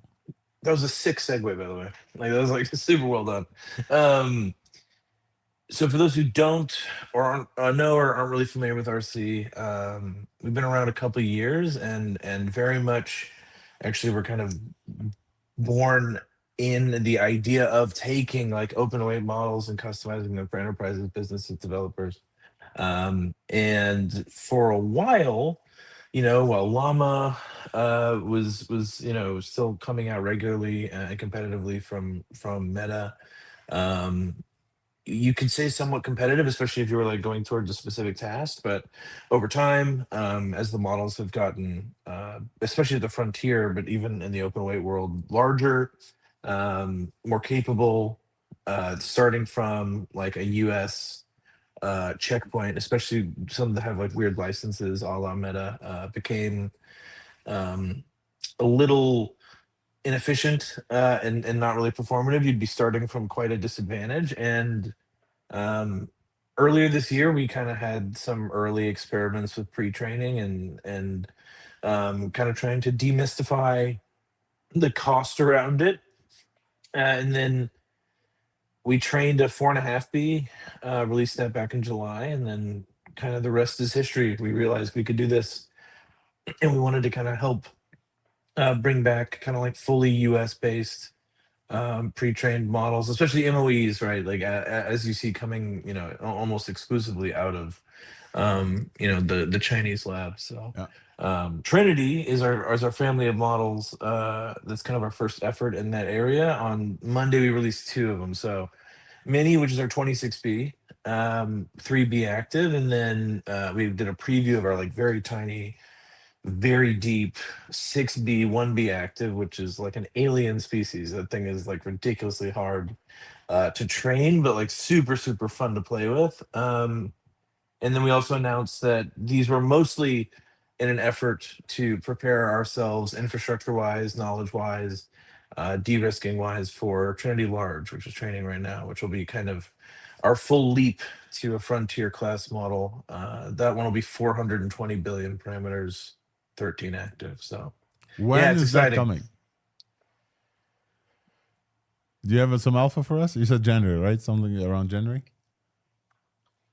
Oh, let me see. I think I missed. I can't hear you anymore. Oh, Lucas, hello. Hey, text. Hey. Looks like my folks can hear me. So while we wait for Lucas to come back, can you hear me now? Lucas, hello. Interesting. No? Yeah, I still can't hear you. Let me bring back. Yeah, looks like it's. There we go. My AirPods. Oh yeah, cool. All right, we're back. And got Lucas. So when is the large coming for 120 billion parameters? Do you have a date for us or not yet? I don't have a specific date, but it'll be mid-January 2026. Right. And so you announced a few things. I'm gonna run through them super quick for folks. So Trinity Mini is a 26 billion parameter MOE, and Trinity Nano Preview is 6 billion parameter MOE. And you said fully US trained. My question to you, the next question to you is, why does it matter where they come from? And would love to hear from you on this topic. For the vast majority of people, especially like individual developers and users, it doesn't.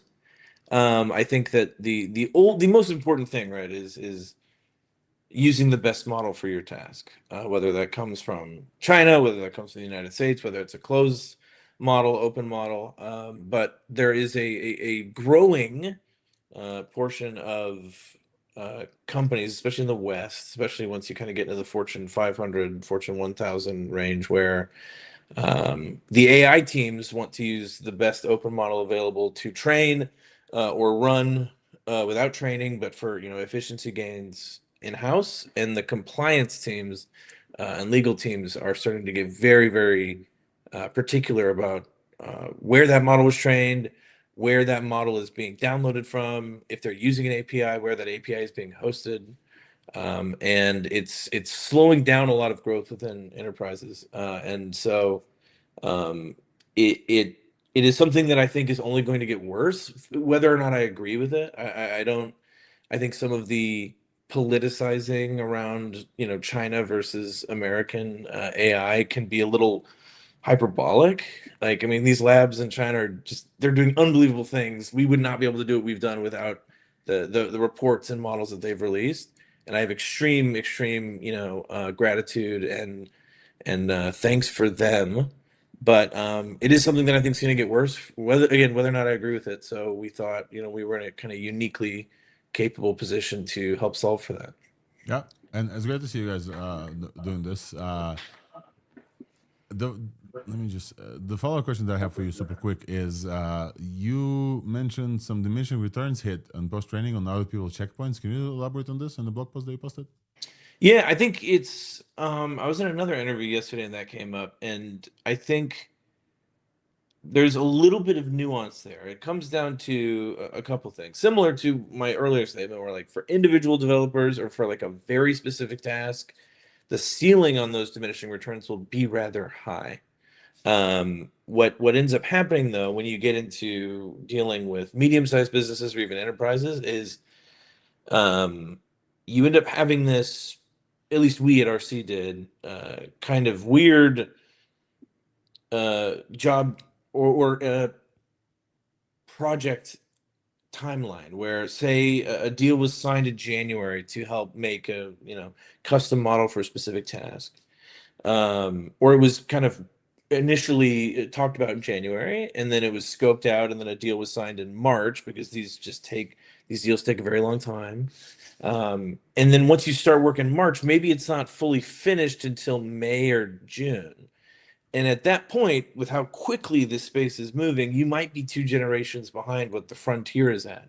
So if the initial goal was to have something that was, capable of the frontier on this specific task, you are constantly kind of chasing what is available out there, which would require like new weights, or hoping that other open models came out in the meantime that you might be able to pivot kind of your training pipeline to. And it got into this weird space where we at RC especially were relying on other companies releasing capable open weight models. And with some of those contracts, having it be a Western company was like a requirement in the contract. And I didn't like the idea of the foundation of our business being reliant on another company releasing models. I think if we're going to do well, I would like that to be because we've done well throughout the entire stack. And if we're going to fail, I'd rather it be something that I can then do a post-mortem on and not have happen again, instead of just kind of hoping that it gets better.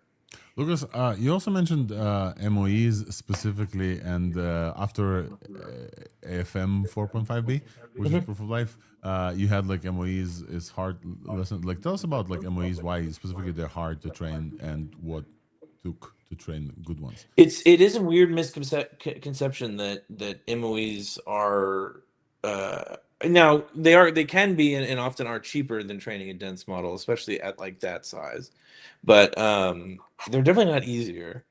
And I think that they're extremely inference efficient. So one of the reasons you train an MOE is because you can get a tremendous amount of performance per dollar at inference time compared to a dense model of the same size. And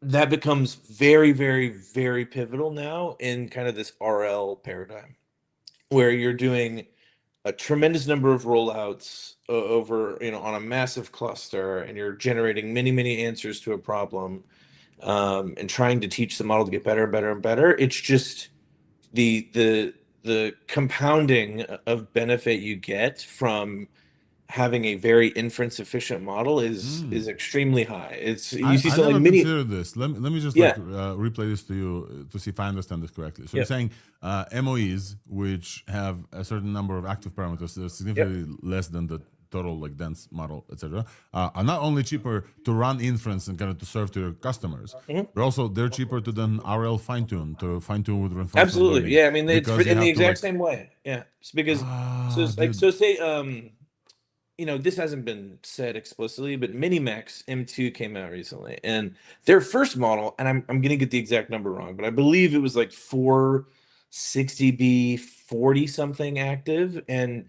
it was a really good model. But then Minimax M2 came out, which was like orders of magnitude better. It was like 220B 10 active. And that was like a very interesting choice. And it immediately became clear that they realized they could get more in post training by being able to do more steps and do more rollouts.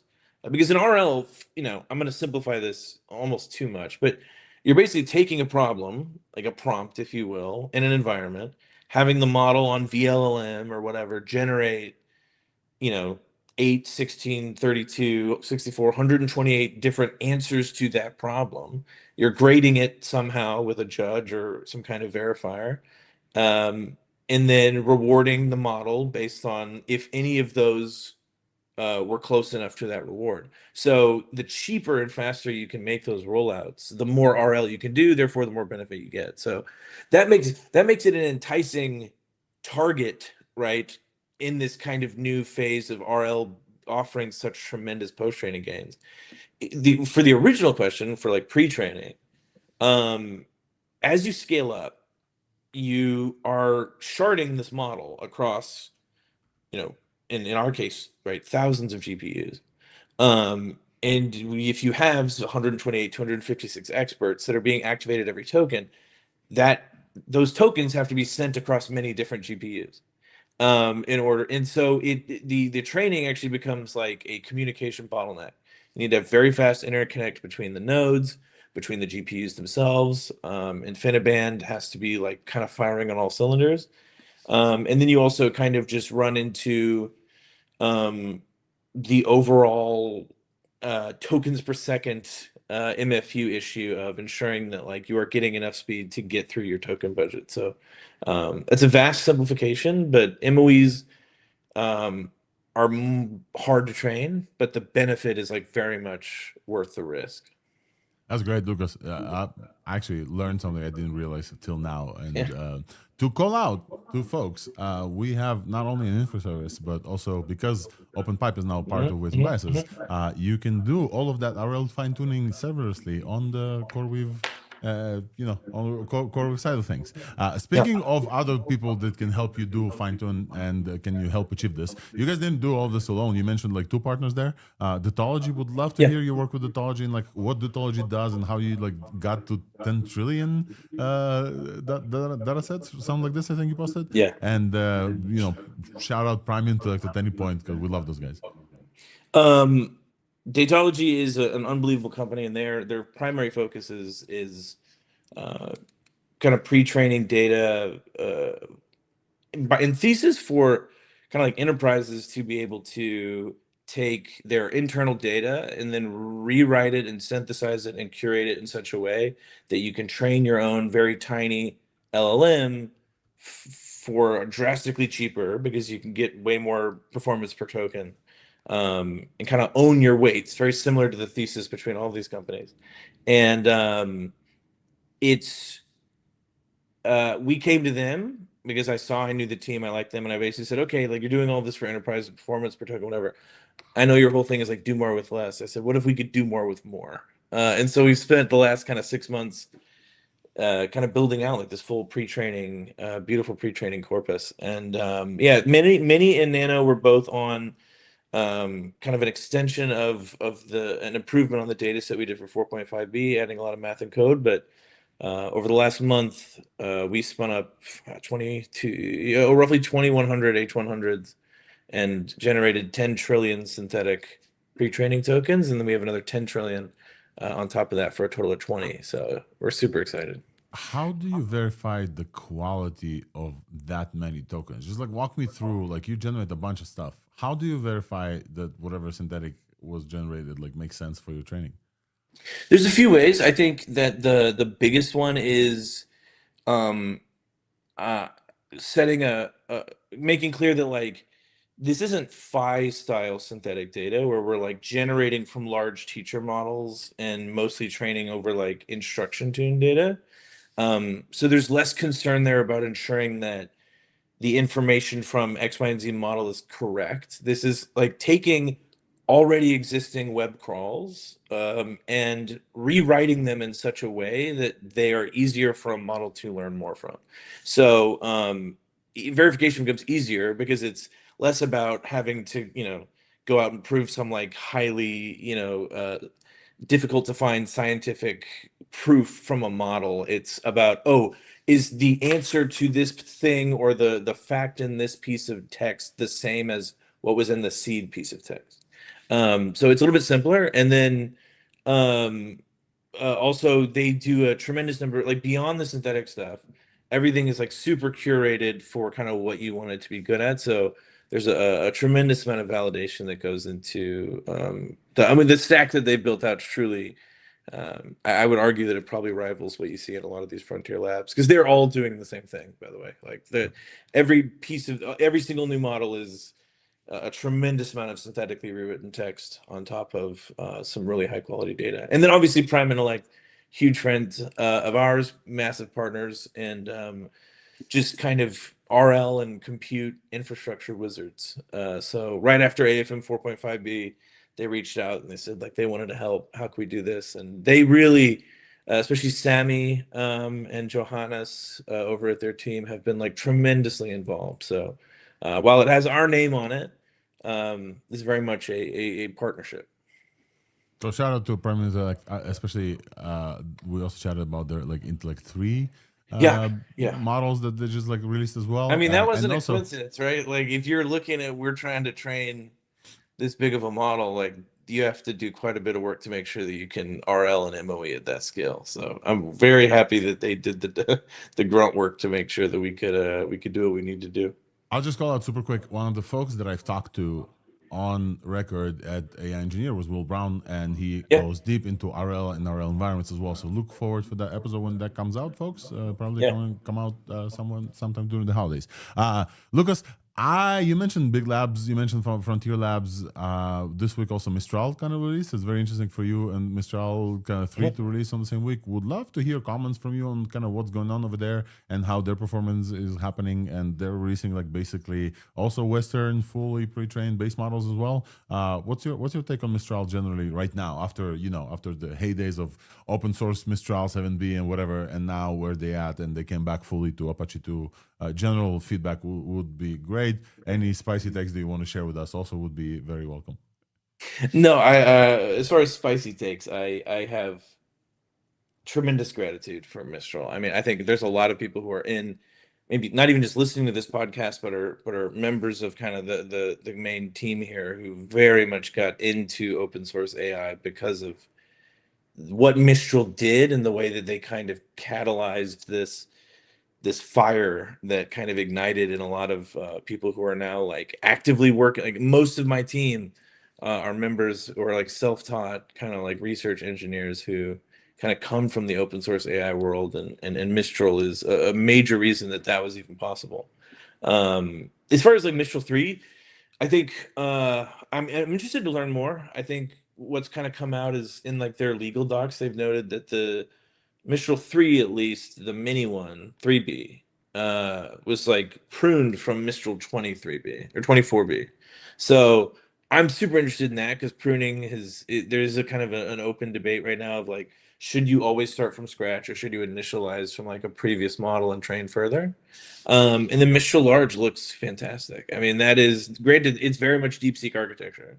Like it is DeepSeek through and through. Architecture wise, but that Kimi also does that. Like DeepSeek's the GOAT. There's no knock on doing that. Like training MOEs is not as easy as just like import DeepSeek train.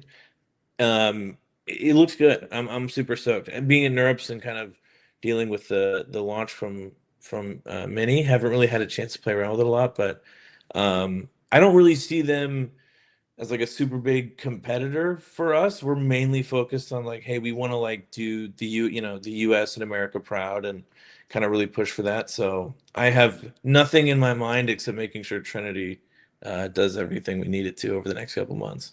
Well, that's great. Lucas, I think one last thing we have for you, and then we'll let you go to walk the NeurIPS halls and see some papers that are maybe no longer relevant, because that's my experience with NeurIPS. You come there, you see papers, and the world of AI has moved so far ahead that these papers are like, man, I Well, do you this. remember when he used to say, like, if you went into computer science, what you learned in the first 2 years is irrelevant by the time you graduate? Yeah. Like, it's like that now, but like 2 weeks. On a weekly like, it's crazy. basis. Yeah, 100%. it's wild. Nistan, I think you had a follow-up super quick question that you wanted to ask Lucas.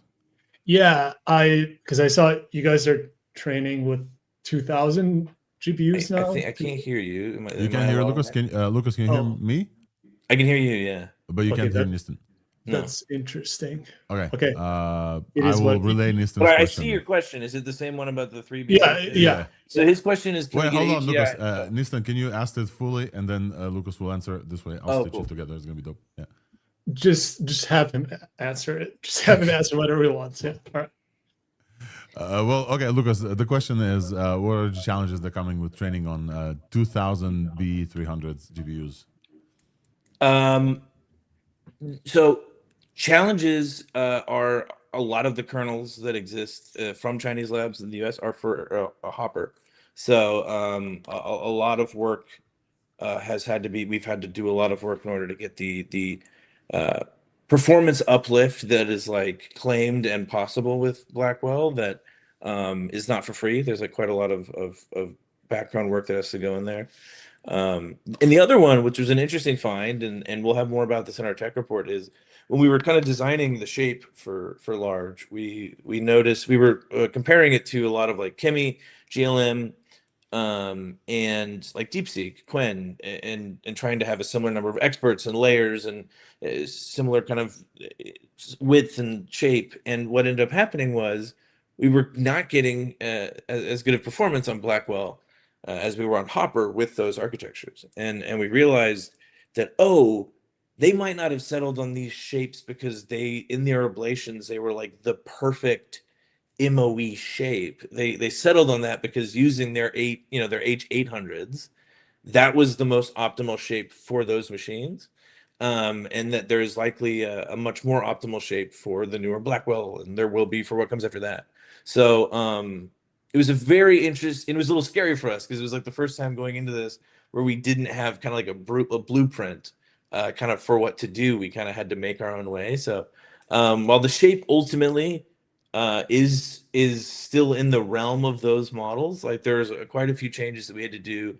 And one of the reasons we went super sparse, right? Like we're not doing 32B active, we're doing 13 is because going that sparse, we actually got much faster throughput than if we'd even gone with like a lower total number.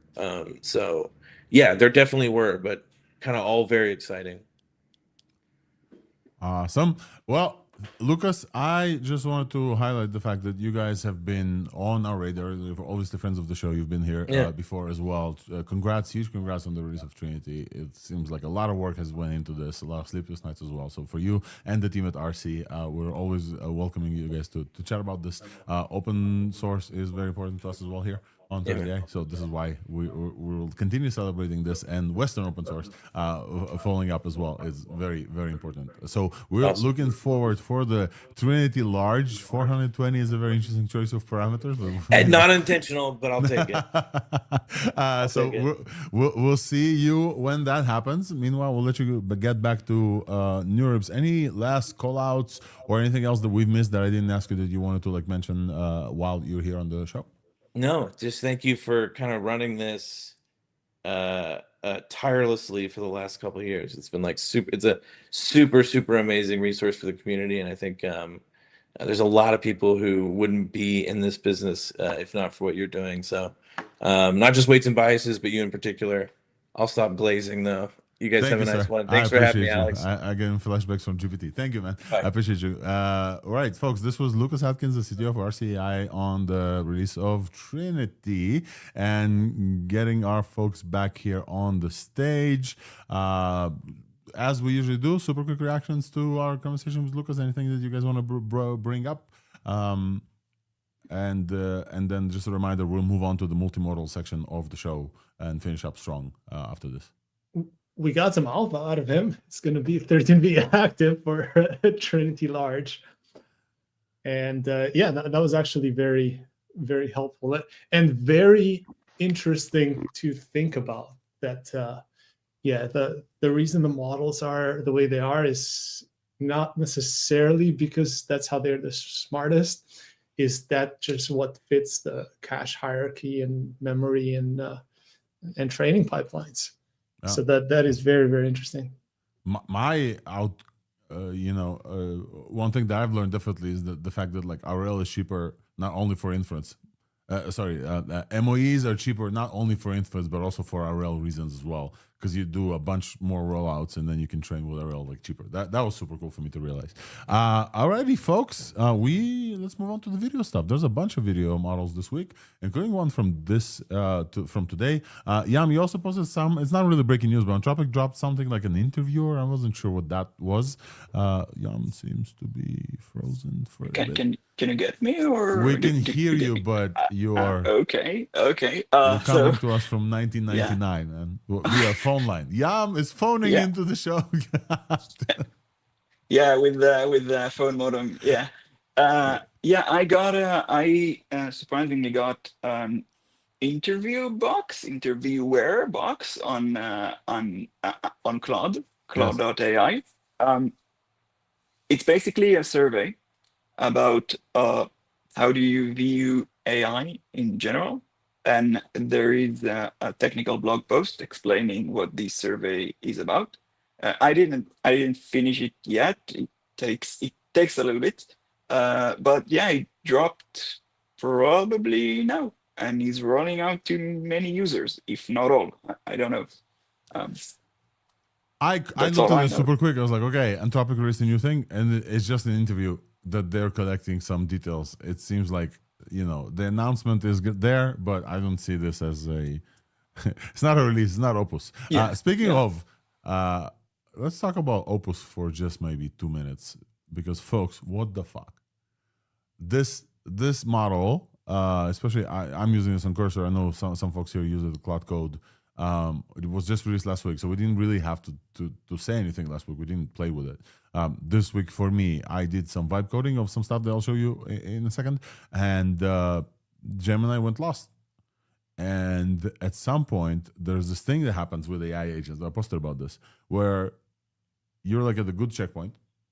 Okay, my code works, and then you keep asking questions, and then they get lost and write some code that completely breaks your application, let's say. And then you ask them, actually, no. Remember when it used to work? Go back to that point. And the AI model, instead of reverting, they start to like deleting code manually, and that always fails. And so Gemini left me in like a completely broken state of code. What I did is I went to Cursor. Cursor had this beautiful mode of ask. I used Opus 4.5 high, and I said, hey, will this run? Opus reviewed and said, this will never run, because of A, B, and C, and what you need to do is A, B, and C. And I looked at it and like, Gemini didn't even tell me this wouldn't run. Gemini like said, hey, we probably should do it this way, and just started implementing this like straight up. And I just literally saw the difference between the two models. And then what Opus did worked completely out of the box, the time after time. I barely had to intervene. Gemini is a great model. It just released and is a great model, and like I'm super excited for vibe coding as well. Opus just like slapped it across the face like a senior developer slaps a not junior but a less senior developer, let's say, with some knowledge. I was so impressed. My jaw was on the floor. It explained beautifully. It did the thing. In my case, this was a Chrome extension. I should explain my case. There's a Chrome extension, and I wanted to use Weave, and Weave only has a TypeScript SDK, and TypeScript doesn't compile into a Chrome extension because there's no node runtime. And so Gemini didn't know about this, so started importing some stuff and node packages, whatever. Nothing worked. Opus came in and said, no, this will never work because, like, you know, Chrome extensions don't run node runtime. You can import. Don't be stupid and just fix it. And then fixed it. It was just beautiful.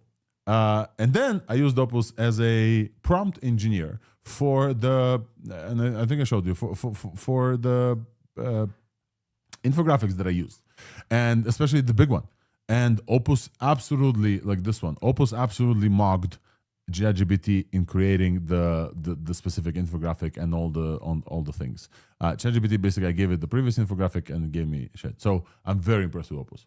Very, very impressed with Opus. Whatever Anthropic is doing is just fucking cooking. I don't know if you can see me. I don't know if you can see me. Go if ahead, you can Dem. hear me. Anyway, what I want to say, especially for Chrome extension, I also made it. It also is zero shot a Chrome extension for me.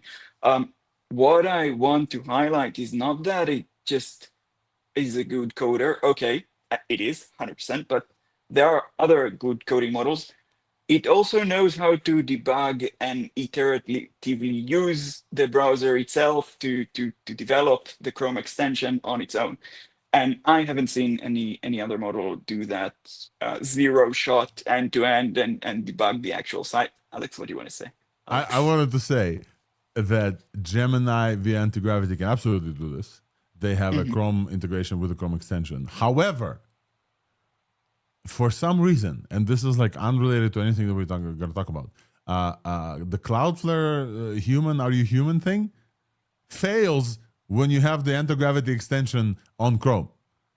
So like you can't access like any of the stuff that Cloudflare protects, and you have to disable that extension, but then like anti-gravity cannot control the browser. It's really like fucking annoying. Never mind. Folks, let's move on. Let's actually continue on this thread of what I built with Opus, because I really want to show you. I just want to tell you something. Yeah, go ahead, Em. I think that the most, I've been using Opus for a week now, just like everybody else. Yeah, it's a monster, there is no doubt. I just want to highlight, it's not that for head-to-head, you take Opus and throw it on a task. It for sure is going to be the best for the task. There are other models that definitely are better for, I don't know, different use cases. But the thing about Opus is that it's both fast, it's both accessible, it's both can do so many step-by-step turns on its own, correct itself, and everything together, the entire behavior just makes it a beast. You can throw at every single thing, but it is worth mentioning that I do see from time to time, and not from time to time, I do have from time to time issues with models, just like everybody else. Models mess up.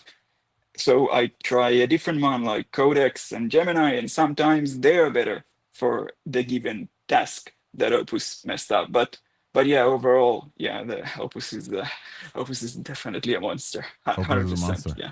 Alrighty, so moving forward a little bit while on this case, the thing that Opus helped me this week with is I wanted to play with the new image models. And so this week, I'll just like announce this super quick and I'll show you a visual example of this.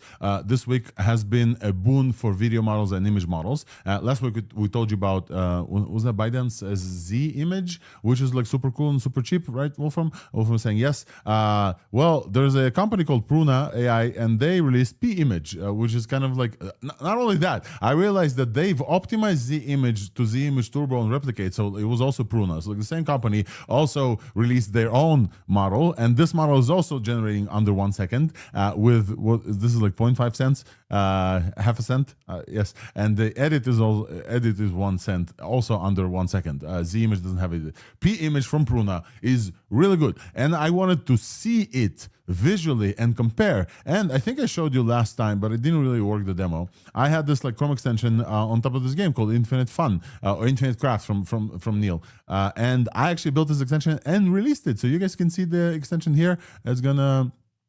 How can I show you this in somewhere else so that you don't? Oh, it's not gonna be over my face. I don't know how to. Okay, I'm gonna sit here. So you have a QR code here that you can scan and like go to the GitHub super quick. Wolfram, I'm sorry, I'm gonna. Oh, actually, like this. Okay. So this is this game, okay? And this game, the Chrome extension that was written was completely like rewritten with Opus. You can now add your replicate API key. OpenAI key is not really OpenAI. Like we're using Cerebrus, but now you have all these like image models, including Seedream 4.5, which also launched this week, but also the Pruna P image, and you can compare them. So basically, you're playing this game and kind of you're collecting, combining concepts, and then Cerebrus runs in the background. And it's gonna take a second, so we can see how long Cerebrus for some reason Wait, took like over a Cerebrus second. runs diffusion models now? No, Or- Cerebrus creates the prompt for this, and then I use this prompt and as a prompt engineer, and I run this model for 1.4 seconds total. This is P image. Look at this beauty. Look at how beautiful this thing is. If we want to compare this to Z image turbo that was before, we just save to Z image, and we're gonna get Z image in a second. So the same kind of JDragon, but a little bit less. So actually, I was very impressed with the scale of P image turbo. It's really fast as well. This game is all about speed, right? Because you're going to, let's add lilies. I'd like lilies. Let's add a bunch of lilies, and then we can wait, and you can see the progress here. And then in a second, we're gonna have this beautiful like JDragons with a bunch of lilies. And basically, this is the game. I have also the QR code that I posted. I have published this Chrome extension that you guys can check it out here at this URL with the alternate intent file extension. So you can play with this yourself. Just add your replicator or file API keys. The cool thing about this is also this is all tracked in Weave. So everything that you do here, if you have like a beautiful generation, you can see the prompt. I really want to show you this super quick because I was really excited that this worked for me. And the difficult stuff was let me see if I can get it working. 1 second. The difficult stuff was to actually run tracing for LLMs from inside the Chrome extension, and I think now it works, but something works. Okay, I really want to show you, so give me a second. Yeah, this game used to work for me before, and for some reason it's just not running or something. I don't know. Maybe you have that extension thing that we just talked about. Let me pull this out. It is what it is. All right, I'm hell-bent on showing you this, so there we go. Okay, so again, everything that happens within the Chrome extension is now tracked within Weave. So every generation, let's actually take a look. Every generation, if I generate, let's say a completely new thing, mud and smoke and flower are gonna go like this, and then Buddha and flower. Okay, Buddha and flower. And then we're gonna add some tea and some bricks. I'm gonna wait. And it's gonna come with some stuff, okay? And then we're gonna go to our what's in dashboard, refresh, and then we'll see all of those concepts traced beautifully into here.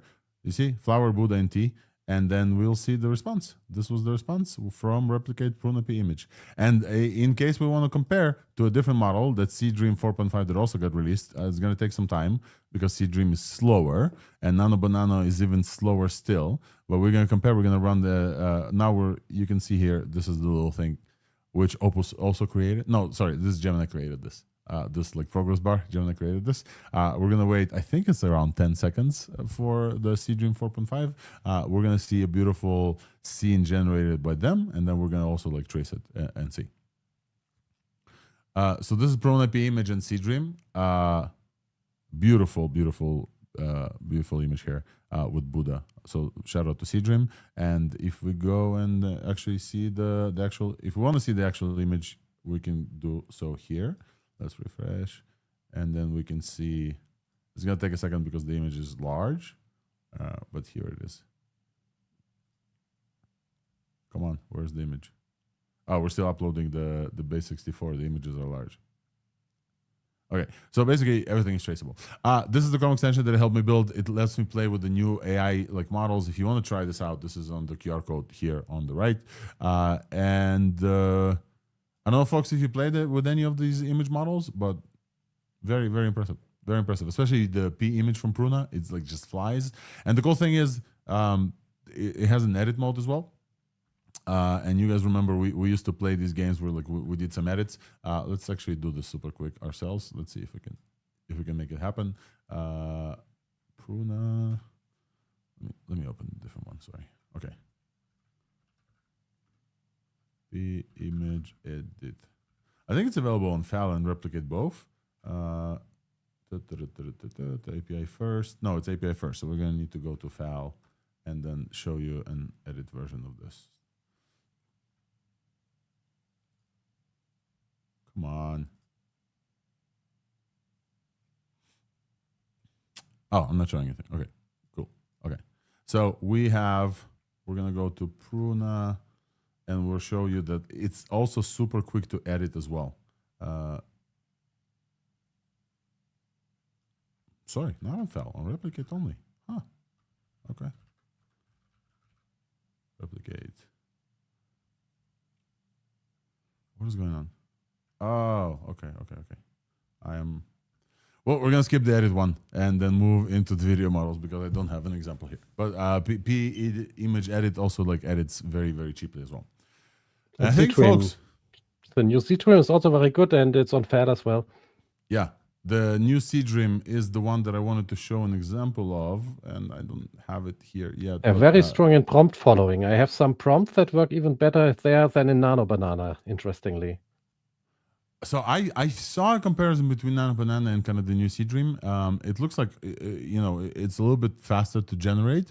Beautiful. Let's take a look at some of the C-Dream stuff, yeah? Let me pull up this guy here. C-Dream. So this is C-Dream 4.5, a seamless AI image creation. I'm not showing right now. Yeah, I'm going to show. Give me a second. Thank you, Wolfram. Here's examples of folks just like working on editing stuff, right? So obviously this is animated with some cling or something, but this is in Higgsfield, I think. Basically, editing is really, really good as well. Nano Banana editing is good, but C-Dream editing is also like very good. Text is much sharper. Logo design and multi-image editing. It's not yet as strong as Nano Banana for something like infographics, but definitely ByteDance was really, really strong release with dynamic motion, and it is available on FAL as well. Here's the actual announcement. Let's take a look super quick. Alex, compared to Nano Banana, but like for real world usage, because Nano Banana you can use for professional usage, editing images and so on. What do you think? You have a lot of experience with these models. What do you think? So, C-Dream was always good. Nano Banana just changed the game for all of these. And I think I showed you before kind of P-Image and P-Image Edit, for example, from Pruna. They will compete with Nano Banana just on speed because sometimes you will just want to iterate on prompts super quick and you don't have the time to wait. But if you want to generate 4K image with Nano Banana is absolutely the one to beat right now. It's no comparison. It doesn't mean that these models will not release. If you guys remember, Flux 2 came out last week and Flux 2 is really good. But again, it came out in the world of it. Nano Banana exists and is available to everyone, and sometimes even for free via Gemini. So yeah, absolutely. I actually wanted to play this game on ThursdAI with you all, whether or not a new release, does it beat SOTA? And not on benchmarks. Like, will I use this versus, the state of the art? So will I use C-Dream 4.5 on top of Nano Banana Pro? No. Will I use P-Image on top of Nano Banana Pro? Yes. For quick generations, for things that need real time. Sub-second generation is incredible. When Nano Banana Pro gets to sub-second generation, we're cooked. All of us are cooked, absolutely. But Alex, that is a great thing that you mentioned, that you can, for instance, use a cheap model to iterate quickly. And then when you get an image that looks the way you like it, you can take that to Nano Banana Pro and iterate on that. So that is what I meant when the C-Dream has great prompt following. So I take those pictures and I put them into Nano Banana, so I have a structure, and then I improve the image there. So I just think that Nano Banana Pro, the following is insane also. So I don't see a benefit in C-Dream because, like, dude, you should see some of the prompts that Nano Banana receives. We're at the end of the show, but I really want to show you this because, like, just Opus came up with these like insane prompts. Just absolutely insane prompts, and I'll show you the length of them.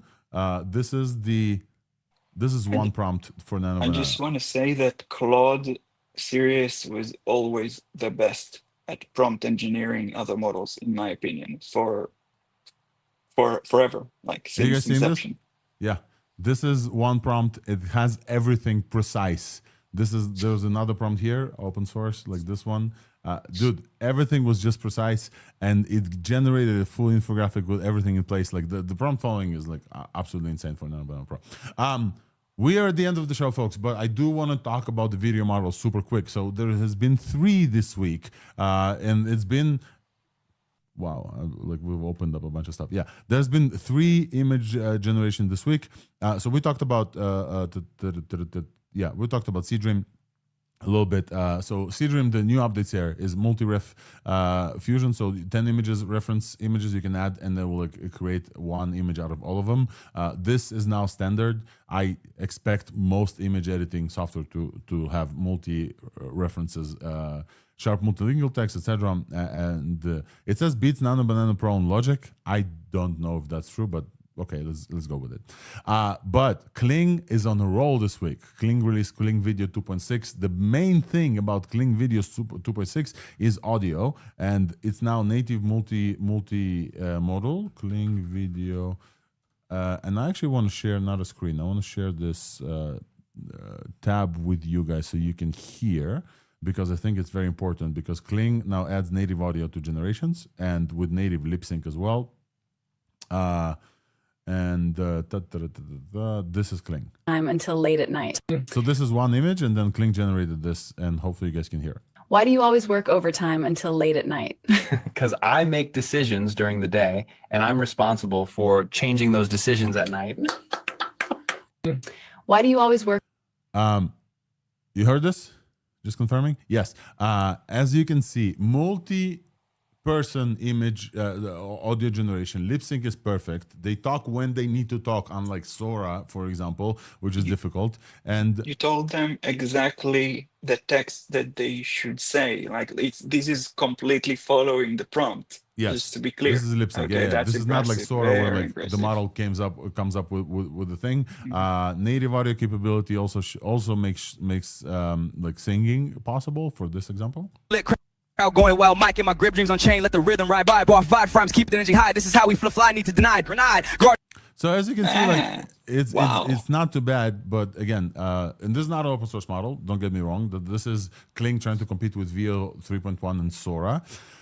Speaking of video models this week, absolute shambles is in the LM, was the artificial analysis arena for video models.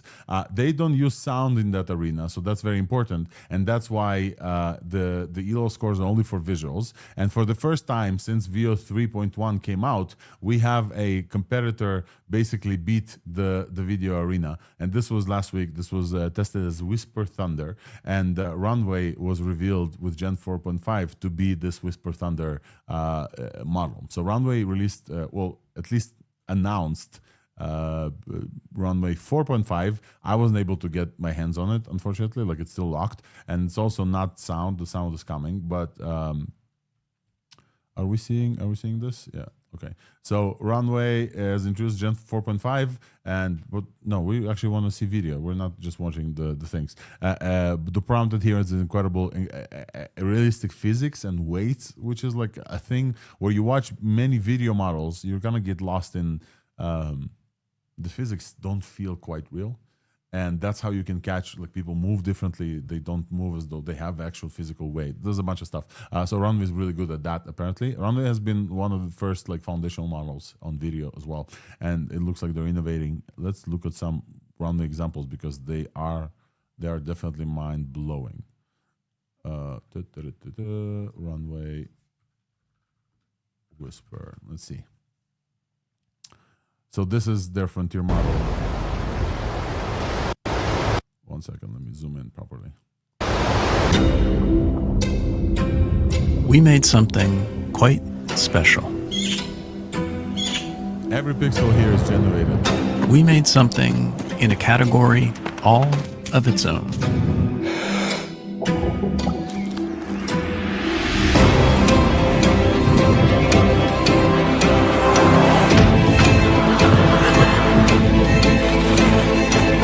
We made something for all of the worlds yet to be imagined, explored, and simulated.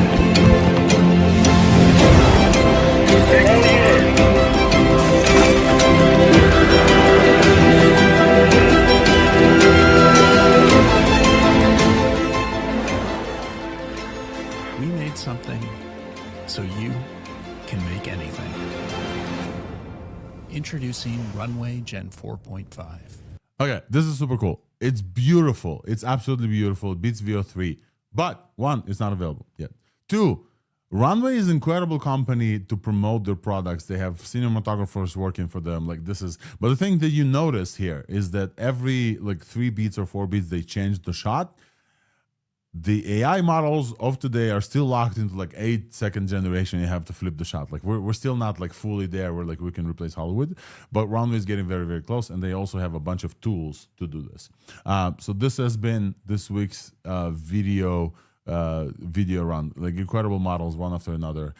Nothing in open source, I believe. It's just like API models, but definitely a very big video model week. Folks, I think we're at 2 hours and 6 minutes. We covered everything, including an interview of a very, very big show, our first for December. Anything else you guys wanted to bring up before we kind of drop off? Anything important? Anything you're looking forward to next week? Any discussion points? So one thing I noticed is when I was using Gemini, which, as I said, I'm using it much more than ChatGPT now, it popped up that they now have the memory feature. I think they have had that a long time now. Yep. But it popped up to me, so I was using it. And the cool thing is the integration with the Pixel phone. I don't even have to unlock my phone. I can just put it anywhere. I just say the magic words, and I can talk to my AI assistant, which has control of my house, control of my mail, control of my notes, my to-dos. Wow. That is amazing. I'm using it all the time now, and I'm really happy about this. I just have it in my pocket. I say what I want. For example, okay, Google, turn off the lights. And now I should soon be in the dark. But it's that easy. Yeah, see? Alle Lichter sind aus, Bossman. All lights are off. Für deine Schönheitsschlaftherapie. Oh, wow. Yeah, that's that easy. Now I have another light that is not connected to the Home Assistant. That is why still the light is on. But yeah, it's so easy. I can say, check my mails, make a to-do. I love it. I love this integration. And no matter how good the model is, if it's not integrated well, yeah, it's okay. I put in ChatGPT, I integrated the MCPs, which I set up myself, and it was quite complicated. Here, I didn't even have to set anything up. It's connected with my Google accounts. So that is a big advantage that Google has. And for me, the winner of the year in AI is Google because of that, because it feels so new to me, even having used assistants all the time. This is a real assistant in your pocket, like what we had been expecting that maybe OpenAI would be releasing. And yeah, it's here now. I'm using it. I love it. Awesome. Wolfram, I think you reminded me of something that we used to do, and I think we should keep doing this this year as well. We're going to do end of year recaps and predictions in next week's episode, folks. So feel free to, co-hosts, prepare for that. Folks, feel free to chime in with yours in comments as well. We're going to do recaps, and then we're going to take a look at the predictions that we had last year, and I think we stored them as well. Wolfram, I want to show you something.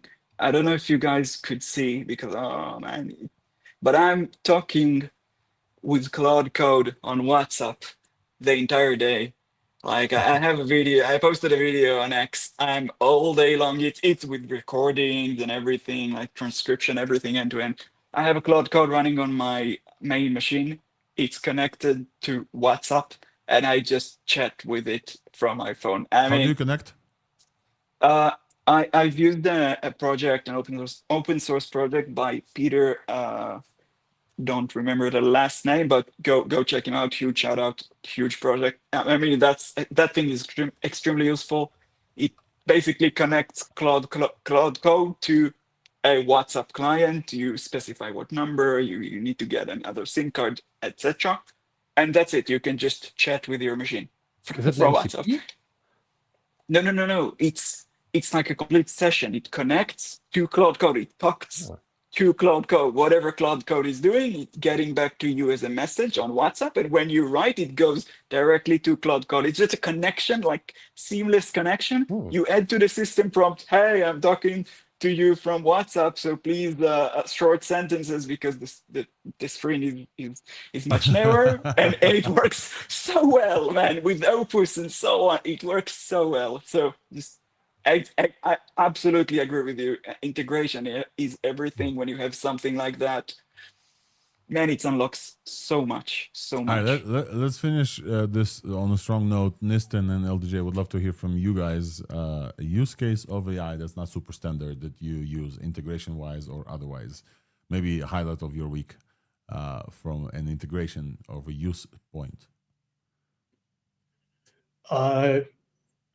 Opus with AMP just like saved my ass. I needed to do something very quickly for work, and it basically just one-shotted it, fixed it, found problems that nobody else had found so far on this project. Listen, I got a really good question, or at least I would like to ask you to sell me AMP. Tell me why AMP is so good, because I see AMP all the time, and I just want to hear from someone that actually uses it. What's so good about AMP? It's so I don't use it all the time because it's just too expensive. I can't afford it. But like if a company pays for it, that's great. It's you just throw it at a very large code base and you don't worry too much about the prompting and the agentic setup. Now I do have all of that with Claude Code. I have review sub-agents. I have the skills tree set up, and it's always a hassle to kind of just get it working there. But I just hit my limits on Claude Code, so then I couldn't keep using it. And then this thing that I'd spent 3-4 days in with Claude Code, I just fired up AMP, and it just kind of figured it out. That's convincing. That's very convincing, I must say. Yeah. Yeah, so it's like a very opinionated setup of what you have. So when you need something done very quickly, you just pay it off and use that. Let's shout out AMP super quick, because Ryan Carson, who joins our show often, is working on AMP, and they have switched their primary agent, and they choose the primary agent for you. They're opinionated very much. They switched from Gemini 3 only after a week to Opus 4.5, and it's really, really good. LTJ, what is your use case? And we'll end on this.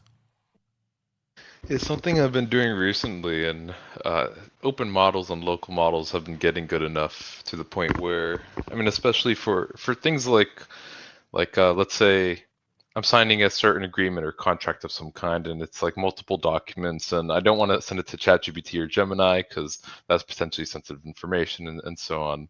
And so using local models, but together with something like web search MCPs that I've been using with local models, and then I can have a lot more intelligence of just what a local model would usually give me, and without being able to, usually not able to web search, but now able to, and help me just in a lot more ways like that, and navigate various legal policies and make sure I'm signing something that I actually want to sign. Nice. Well, I'll end on my case. I already showed you guys this. I'll show you this maybe super quick and end on this. Opus, I don't pay Anthropic directly, but Opus is now part of Cursor, and Cursor has a browser as well. So basically, Opus is answering me in ask mode, and you can just chat with Opus like directly via Cursor, and I use that like all the time now. So I asked it to be my prompt engineer. It has nothing to do with code. It has nothing to do with files. Opus just like you select ask in Cursor and just like select Opus 4.5 high. And so you can basically, if you pay for one product, you don't need to pay for the other ones as well. Although I know the Claude, Nissan, just let me just land this. Claude is actually very, very good at tool calling outside of like Opus itself. So like if you do use Opus via the Claude interface, Claude AI or Claude the desktop app, they're really like good on tokens. And if you listen this far into the session, there's a treat for you. It's free right now in anti-gravity. I think Google needs all the data.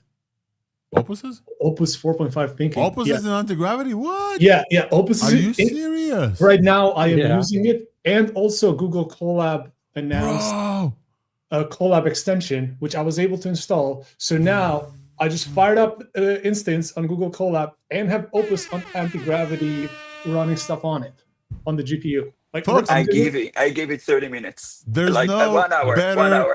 Wait, hold on, Ram. There's no better experience for me when I learn something new, super cool on ThursdAI. Nissan, thank you, folks. Anti-gravity from Google now has Opus 4.5, and it's free, and you can use it. It's not gonna last long, probably. But I went to Cursor because Opus, was on there. I would have stayed in anti-gravity if I could.